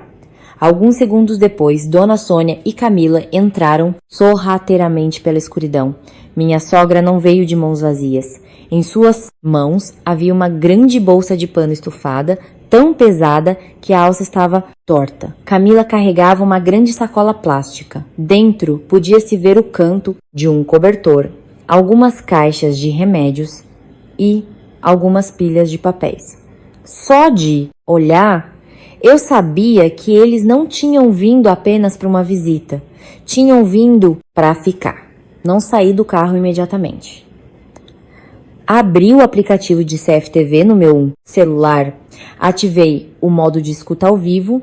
Na tela via-se claramente os três entrando sorrateiramente pela porta dos fundos. O som de passos, o atrito da bolsa e então a voz de Dona Sônia, baixa, mas ainda audível, através do microfone. Rápido, leve a mamãe para o quarto primeiro, fique alguns dias, com o tempo ela vai aceitar. Fiquei paralisada no carro por um momento. Não por surpresa, mas por ouvir uma frase tão aberta. Só então percebi o quão longe ia a ganância deles. Logo depois, Camila riu cinicamente, um riso fino e maldoso. Só de ouvir já dava arrepios. Ela disse com um tom de desprezo: o importante é conseguir um lugar primeiro. Aquela mulher, depois de alguns dias sendo xingada por toda a família, vai ficar com medo. Segurei o celular com força. Então, aos olhos deles, eu não era um ser humano com direito à minha própria casa. Eu era apenas uma mulher que cederia às fofocas, que abaixaria a cabeça e os deixaria transformar um erro em algo natural. Desliguei a tela, abri a porta do carro e saí. Cada passo em direção à casa era muito firme. Eu não corri, não me apressei, não entrei em pânico. Em minha cabeça havia apenas uma coisa. Hoje, se eu não os detivesse completamente, eu estaria abrindo a porta para um desastre entrar na minha vida. Quando cheguei à porta, já ouvia o som de coisas sendo arrastadas escada acima. Coloquei a chave, empurrei a porta com força. Assim que a porta se abriu, os três ficaram rígidos como se tivessem sido banhados em água gelada. Bruno estava no meio da escada, segurando a sacola plástica de Camila. Dona Sônia abraçava sua grande bolsa de pano, enquanto Camila acabara de colocar um rolo de cobertor no chão. Os três se viraram para mim ao mesmo tempo. Seus rostos estavam pálidos. Fiquei no meio da sala, sem gritar, sem repreender. Apenas olhei para os papéis na mão da minha sogra, para a pilha de cobertores aos pés de Camila, e parei no rosto pálido do meu marido. Sorri cinicamente, mas minha voz estava tão fria que eu mesma me estranhei. Que ótimo, amor. De dia, em frente ao portão, não conseguiu. À noite, vira ladrão com a sua mãe. Bruno parecia muito sem graça. Sua coragem na frente da mãe mais cedo havia desaparecido. Ele desceu apressadamente um degrau, estendendo a mão como se quisesse me acalmar. Querida, me escute primeiro. A mamãe só queria descansar um pouco. Não exagere. Eu interrompi, não lhe dando a chance de desempenhar seu papel de bom moço como de costume. Descansar um pouco trazendo documentos, cobertores e remédios? Você acha que sou idiota? Minha pergunta o deixou sem palavras. Dona Sônia, vendo que seu filho não conseguia se defender, deu um passo à frente, apontando diretamente para o meu rosto. Como sempre, quando pega em flagrante, ela mudava o tom, posicionando-se como a vítima ofendida. Ela rosnou. Eu entrei na casa do meu próprio filho. O que há de errado nisso? Você é que está exagerando. Eu não discuti com ela. Apenas peguei lentamente meu celular, toquei a gravação que acabara de salvar do CFTV e a coloquei em volume alto. A sala, que já estava silenciosa, ficou ainda mais quieta quando a própria voz de Dona Sônia ecoou. Rápido, leve a mamãe para o quarto primeiro. Fique alguns dias, com o tempo ela vai aceitar. Seguido pelo riso cínico de Camila. O importante é conseguir um lugar primeiro. Aquela mulher, depois de alguns dias sendo xingada por toda a família, vai ficar com medo. Cada palavra era como um tapa que voltava em seus rostos. Dona Sônia congelou. Seus lábios se moveram, mas nenhum som saiu. Enquanto Camila, seu rosto ficou vermelho. E ela se virou pro irmão. Sua voz era estridente como um arranhão. Mano, vai ficar parado aí? Você é homem. Vai deixar sua esposa te pisar? E Bruno, em vez de sentir vergonha por ter sido pego, virou-se e gritou comigo, seus olhos vermelhos. Você precisa envergonhar toda a minha família a esse ponto? Sim, eu o encarei. E naquele momento, o que restava da minha última dúvida desapareceu. Este homem não foi forçado pela mãe. Ele sabia de tudo, participou. E quando pego, o que ele pensava ainda era a dignidade de sua família, não a traição que eu estava sofrendo. Eu não gritei, não chorei, apenas dei um passo para trás, abrindo espaço na frente da porta. E apontei para fora. Minha voz era baixa, muito baixa, mas dura como aço. 1. Vocês saem por conta própria. 2. Eu chamo a polícia por invasão de domicílio. Estou falando sério. Os 3 me olharam. Dona Sônia me encarou como se quisesse me engolir viva. Camila cerrou os lábios. Seu rosto se contraiu de raiva. Enquanto Bruno ficou parado no meio da escada, pela primeira vez, incapaz de esconder seu rosto de cúmplice. Olhei para eles e percebi claramente que a partir daquele momento não se tratava mais de uma sogra querendo morar de favor ou de uma nora ingrata. Era um plano de tomada de posse que havia sido discutido detalhadamente e eu finalmente os peguei em flagrante. Depois da noite em que os peguei em flagrante, os 3 entrando sorrateiramente com suas coisas, eu não estava mais interessada em discutir. Discutir com pessoas como a família do meu marido era apenas um desperdício de energia. Eles não tinham vergonha, não tinham bons modos e não tinham limites. E quando é assim, a única coisa que pode calar, Luz, é a prova. Eu entendi isso muito bem. Então, a partir do dia seguinte, comecei a fazer algo que eles certamente nunca esperariam. Verificando novamente tudo relacionado a dinheiro, reabri extratos bancários históricos de transferências e a conta conjunta que já tivemos. Até reabri e-mails antigos do banco que há muito não olhava. Também verifiquei todos os documentos que Bruno já trouxe para casa, dizendo que eram papéis do trabalho ou cartas que eu precisava assinar imediatamente. Antes, eu assinava sem muita desconfiança, porque pensava que marido e mulher não se enganariam. Mas agora, eu não me atrevia a confiar no menor detalhe. E com certeza, depois de apenas 2 dias de verificação, encontrei algo mais sujo do que eu imaginava. Não era apenas Dona Sônia que hipotecou a casa para salvar a filha. O próprio Bruno também retirou dinheiro secretamente de nossa conta conjunta várias vezes para dar à mãe e à irmã, sem me avisar. Havia transações descritas como entretenimento de clientes, outras como adiantamento de projeto e outras como empréstimo da empresa. Antes, por estar ocupada e porque as quantias não eram retiradas de uma só vez em valores grandes, eu não verificava com atenção, mas quando juntei tudo e comparei as datas, tudo coincidia perfeitamente com a época em que Camila começou a se envolver em um negócio fraudulento e a perder dinheiro. Sentei-me, olhando para os números na tela. Meu coração estava frio como gelo, não pela perda do dinheiro. A maior dor era o sentimento de ser traída dentro do casamento pelo qual eu lutei. O homem que dormiu ao meu lado por anos, que na frente sempre dizia: querida, não quero mais que você passe dificuldades. Por trás, pegava secretamente o dinheiro da esposa para tapar o buraco cavado pela mãe e pela irmã. E o mais doloroso, se eu não percebesse logo, era muito provável que um dia eu fosse forçada a arcar com essa dívida sem saber o motivo. Não parei por aí. Continuei verificando as fotos de documentos antigos no meu celular, coisas que eu guardei antes apenas por um hábito de cautela e então encontrei uma foto que fez minha mão se fechar com força. Uma foto de um pedaço de papel, escrito à mão, a caligrafia de Dona Sônia. O conteúdo não era longo, mas o suficiente para dar arrepios em qualquer um. Essencialmente, depois de conseguir morar na casa nova, ela começaria a cuidar para que o nome do filho fosse adicionado à escritura. E o que pudesse ser tirado deveria ser tirado o mais rápido possível. Lendo isso, tive que pousar o celular por um momento. Acontece que tudo já estava planejado há muito tempo. O drama de trazer a mala, o drama de trazer os parentes, o drama de entrar sorrateiramente. Tudo isso eram apenas passos de um roteiro já existente.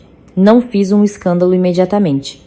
Eu queria apenas uma vez desmascará-los todos na frente uns dos outros. Enviei uma mensagem para Bruno, dizendo que queria me encontrar com toda a sua família em um café com sala privativa, como uma conversa final para não haver mais confusão em casa. Ele respondeu muito rapidamente, mostrando que também esperava uma chance de reverter a situação. Eu sabia que Dona Sônia viria.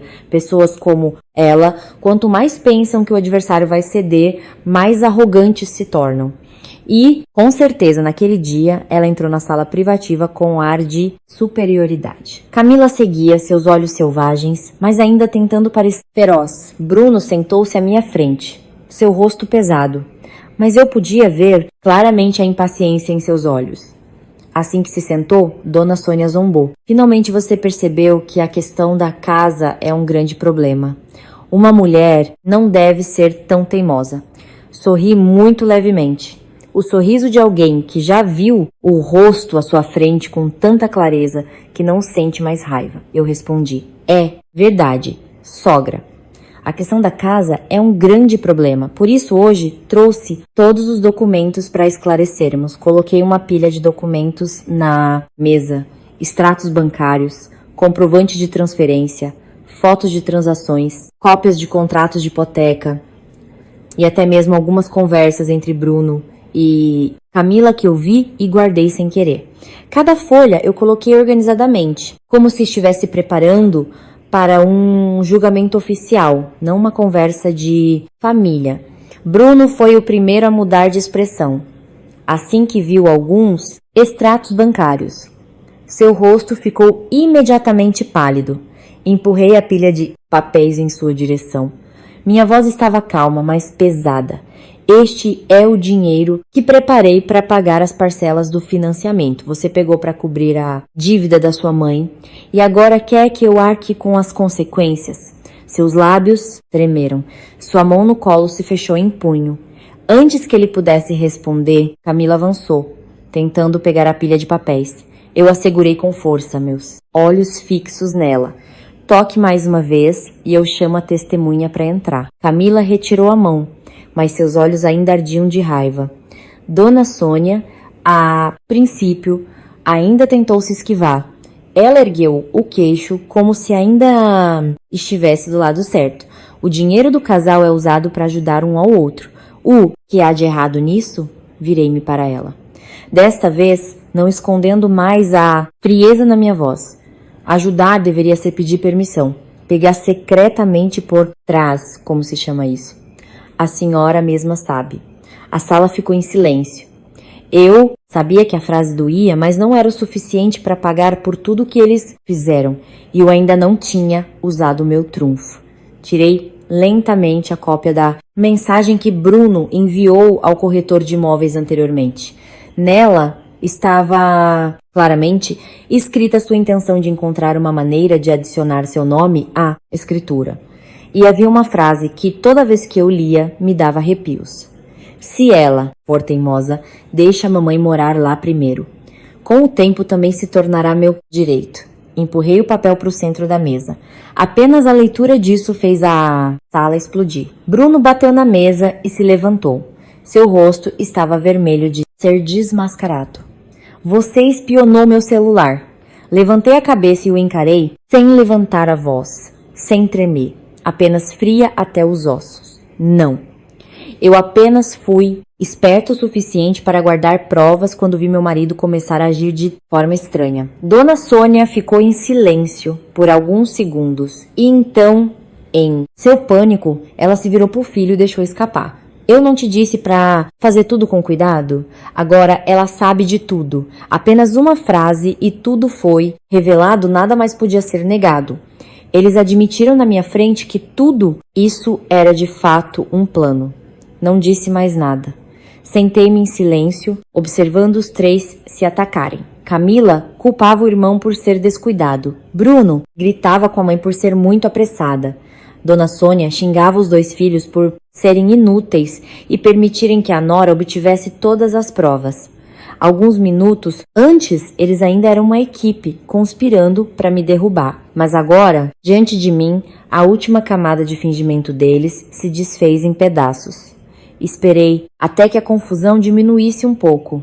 Só então me levantei e olhei diretamente para cada um. Pronunciei a frase mais fria desde o início. A partir de agora, quem tocar na minha casa novamente, não falarei mais como família. Falarei através da lei. Depois da reunião no café naquele dia, quando todas as provas foram colocadas na mesa e o verdadeiro rosto da família do meu marido foi desmascarado camada por camada, não havia mais nenhuma ilusão dentro de mim. Eu já tentei acreditar que Bruno era apenas fraco, que estava dividido entre a mãe e a esposa, que se um dia as coisas ficassem insuportáveis, ele perceberia. Mas, não. Aquele homem nunca esteve dividido. Ele já havia escolhido o seu lado há muito tempo. Ele só queria estar do lado da mãe enquanto me mantinha para continuar arcando com o fardo mais pesado para sua família.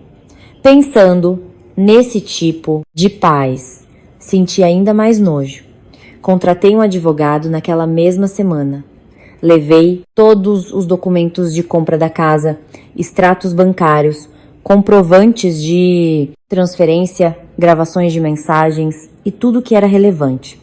Depois de ouvir tudo, meu advogado apenas me olhou e disse brevemente: "Neste caso, a senhora precisa ser firme." Eu concordei. Pela primeira vez em anos, minha decisão não vacilou. Preparei os papéis do divórcio e enviei uma notificação extrajudicial pedindo que Bruno deixasse a casa dentro de um prazo específico. Como a casa era meu bem pessoal, ninguém mais tinha o direito de interferir. Ao receber a notificação, Bruno quase enlouqueceu. Naquela noite, ele veio à minha casa, batendo na porta com tanta força que toda a frente da casa ecoou. Sua voz, do lado de fora, soava cheia de raiva e pânico. "Lúcia, você vai ser tão cruel, sim? Abra a porta." Fiquei na sala por um momento, espiei pelo olho mágico e só então abri. Mas abri apenas um pouco, não o suficiente para ele entrar. Seu rosto, naquele momento, estava pálido, seus olhos vermelhos como os de alguém que não dormia há dias.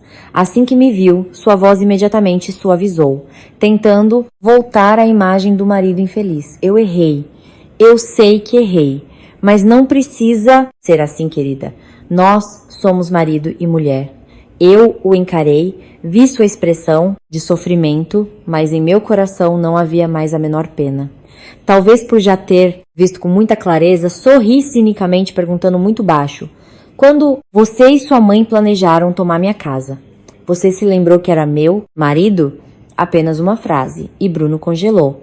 Seus lábios se moveram algumas vezes, mas nenhuma palavra saiu. Porque, por mais que ele inventasse desculpas, a verdade continuava sendo a verdade. Ele sabia que participou e escolheu ficar em silêncio quando eu fui encurralada. E então a coisa mais inesperada aconteceu na porta da minha casa. Bruno, de repente, se ajoelhou, verdadeiramente se ajoelhou. Seus dois joelhos tocaram o piso de cerâmica, fazendo um som baixo que, mesmo para mim, que já estava tão endurecida, me fez parar por um momento. Ele agarrou meu pulso.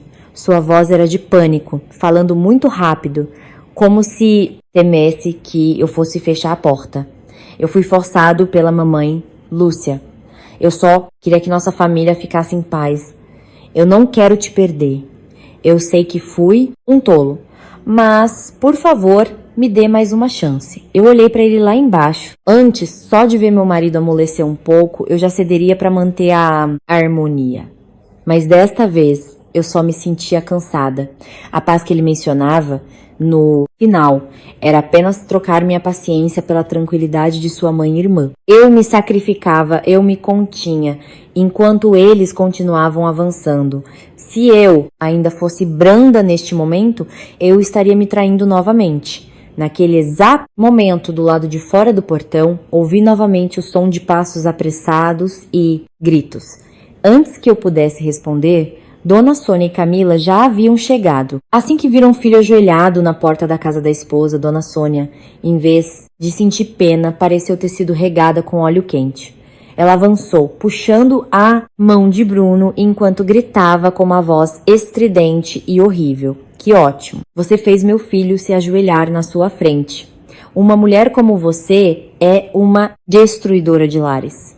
Antes que eu pudesse responder, ela já apontava diretamente para o meu rosto, seus olhos arregalados, gritando novamente com uma frase que daria arrepios em qualquer um. O que é da esposa também é do marido. Você é esposa e não sabe as regras? Se quer ter seus próprios bens, então se divorcie, não vai conseguir nada. Ao ouvir isso, senti meu corpo inteiro gelar. Não de medo, mas porque finalmente entendi até a raiz. Na cabeça desta mulher, uma nora nunca era considerada um ser humano independente. A nora era apenas uma carteira, um depósito, algo que, ao entrar na casa do marido, deveria entregar tudo para provar que conhecia as regras. Olhei diretamente para ela, respondendo cada palavra claramente. A senhora está errada. Na sua época, talvez se pudesse engolir uma nora com a desculpa da família do marido. Mas na minha época, quem paga tem o direito. Camila, que estava ao lado dela, retrucou imediatamente, sua voz cheia de veneno. Cunhadinha, não pense que depois do divórcio vai viver em paz. Toda a família vai saber o quão vergonhoso você é. Virei-me para ela. Meu rosto não mudou. Pode tentar. Mas não se esqueça de se preparar quando a escritura da hipoteca, os detalhes da dívida e todas as suas transações obscuras forem expostas ao público. Ao ouvir isso, o rosto de Camila ficou pálido. Dona Sônia também ficou em silêncio por um momento, claramente com medo. Mas ela continuou a me xingar e até tentou avançar para me dar um tapa.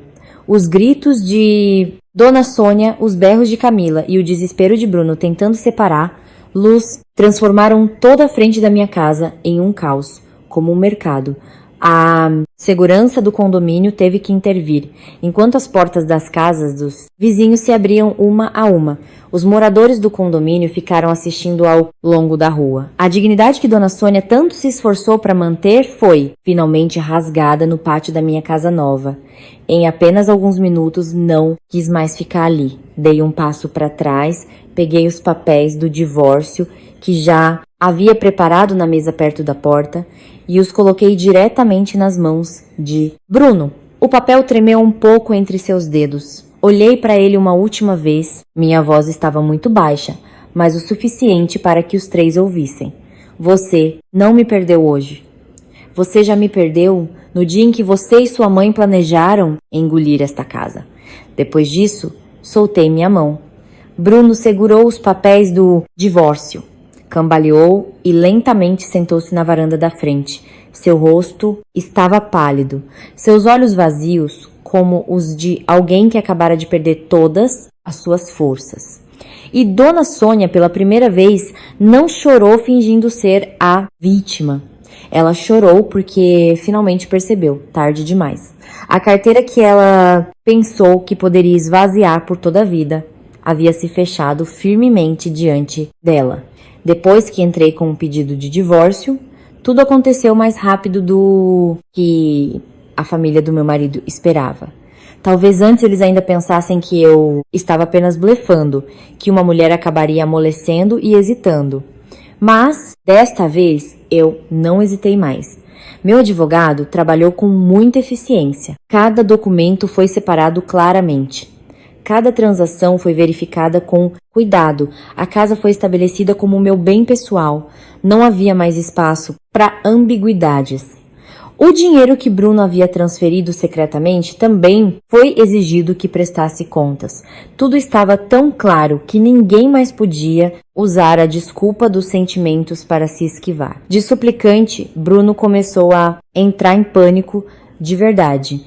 Eu via isso em seus olhos toda vez que nos encontrávamos. Não era mais a raiva de um homem que se sentia humilhado, nem o tom suave para me persuadir. Era o pânico de alguém que finalmente percebeu que há coisas que, uma vez perdidas, nunca mais podem ser recuperadas. Ele não perdeu apenas uma esposa, ele também teve que enfrentar todas as suas ações, cada transação, cada vez que ele ficou em silêncio, cada vez que foi cúmplice de sua mãe e irmã. Havia uma dívida que não podia ser medida em números. A dívida de ter destruído a confiança da pessoa que o acompanhou por tantos anos. Do lado da família do meu marido, as coisas também pioraram. Os cobradores da dívida de Camila continuavam pressionando. A casa antiga de Dona Sônia não conseguia salvar a situação. E outras dívidas se sobrepunham. Enquanto a minha casa, eles não podiam tocar de forma alguma. O último salva-vidas que eles cobiçavam, eu havia garantido. Ouvi de um conhecido que a família do meu marido estava um caos naquela época. Todos se culpavam, não conseguiam mais manter sua boa imagem. Dona Sônia me ligou várias vezes. No início, xingando, dizendo que eu não tinha sentimentos e que havia destruído sua família. Depois ela passou a suplicar, sua voz suavizando. Um dia, ela até chorou. Se era sincero ou não, eu não me importava mais. Ela disse ao telefone, sua voz embargada. Por favor, me ajude, desta vez. Eu prometo que nunca mais colocarei os pés na sua casa. Segurei o telefone. Fiquei parada perto da janela por um longo tempo e só então respondi, com uma frase lenta, mas firme. Quando eu precisei, a senhora tinha R, 400 mil, mas não quis me emprestar um centavo. Agora, com que base a senhora me pede para sacrificar minha casa inteira? Do outro lado, houve um longo silêncio. Então, ela desligou o telefone. Bruno também veio me ver uma última vez. Naquele dia, ele parecia mais magro, seus olhos fundos, sua voz rouca. Ele ficou na porta. Não havia mais raiva ou teimosia, apenas um cansaço muito claro. Ele disse, baixinho, eu sei que errei. O que você quer que eu assine? Eu assinarei. Só peço, não deixe minha mãe ficar completamente arrasada. Eu encarei por um longo tempo. Encarei o homem em quem eu confiei como apoio, com quem sonhei em ter uma casinha. Finalmente eu disse apenas, quem a está arrasando não sou eu, é a própria ganância dela e a sua ajuda. Ao ouvir isso, ele não disse mais nada, apenas abaixou a cabeça profundamente, como se pela primeira vez entendesse que há consequências que não podem ser apagadas apenas com arrependimento. Pouco tempo depois, ouvi dizer que a família do meu marido teve que vender o que restava da terra da herança na cidade natal para cobrir as dívidas. Os parentes que antes me culparam agora se voltaram contra Dona Sônia por ter tornado os problemas da família públicos e envergonhado o nome deles. Vida é assim. Quando as pessoas ainda veem algo a ser explorado, elas ficam do lado do mais forte. Mas quando tudo desmorona, ninguém quer compartilhar o problema. Talvez o mais doloroso para Dona Sônia não tenha sido a perda de dinheiro, mas a perda do poder que ela segurou por tanto tempo. Por anos, ela se acostumou a usar seu status de sogra para pressionar a nora a considerar a paciência dos outros como algo natural. Quando tudo escapou de suas mãos, ela teve que ouvir fofocas pelas costas, ver o olhar das pessoas mudar e perceber que a autoridade que ela pensava ser tão grande só poderia se manter enquanto os outros ainda estivessem dispostos a ser pacientes.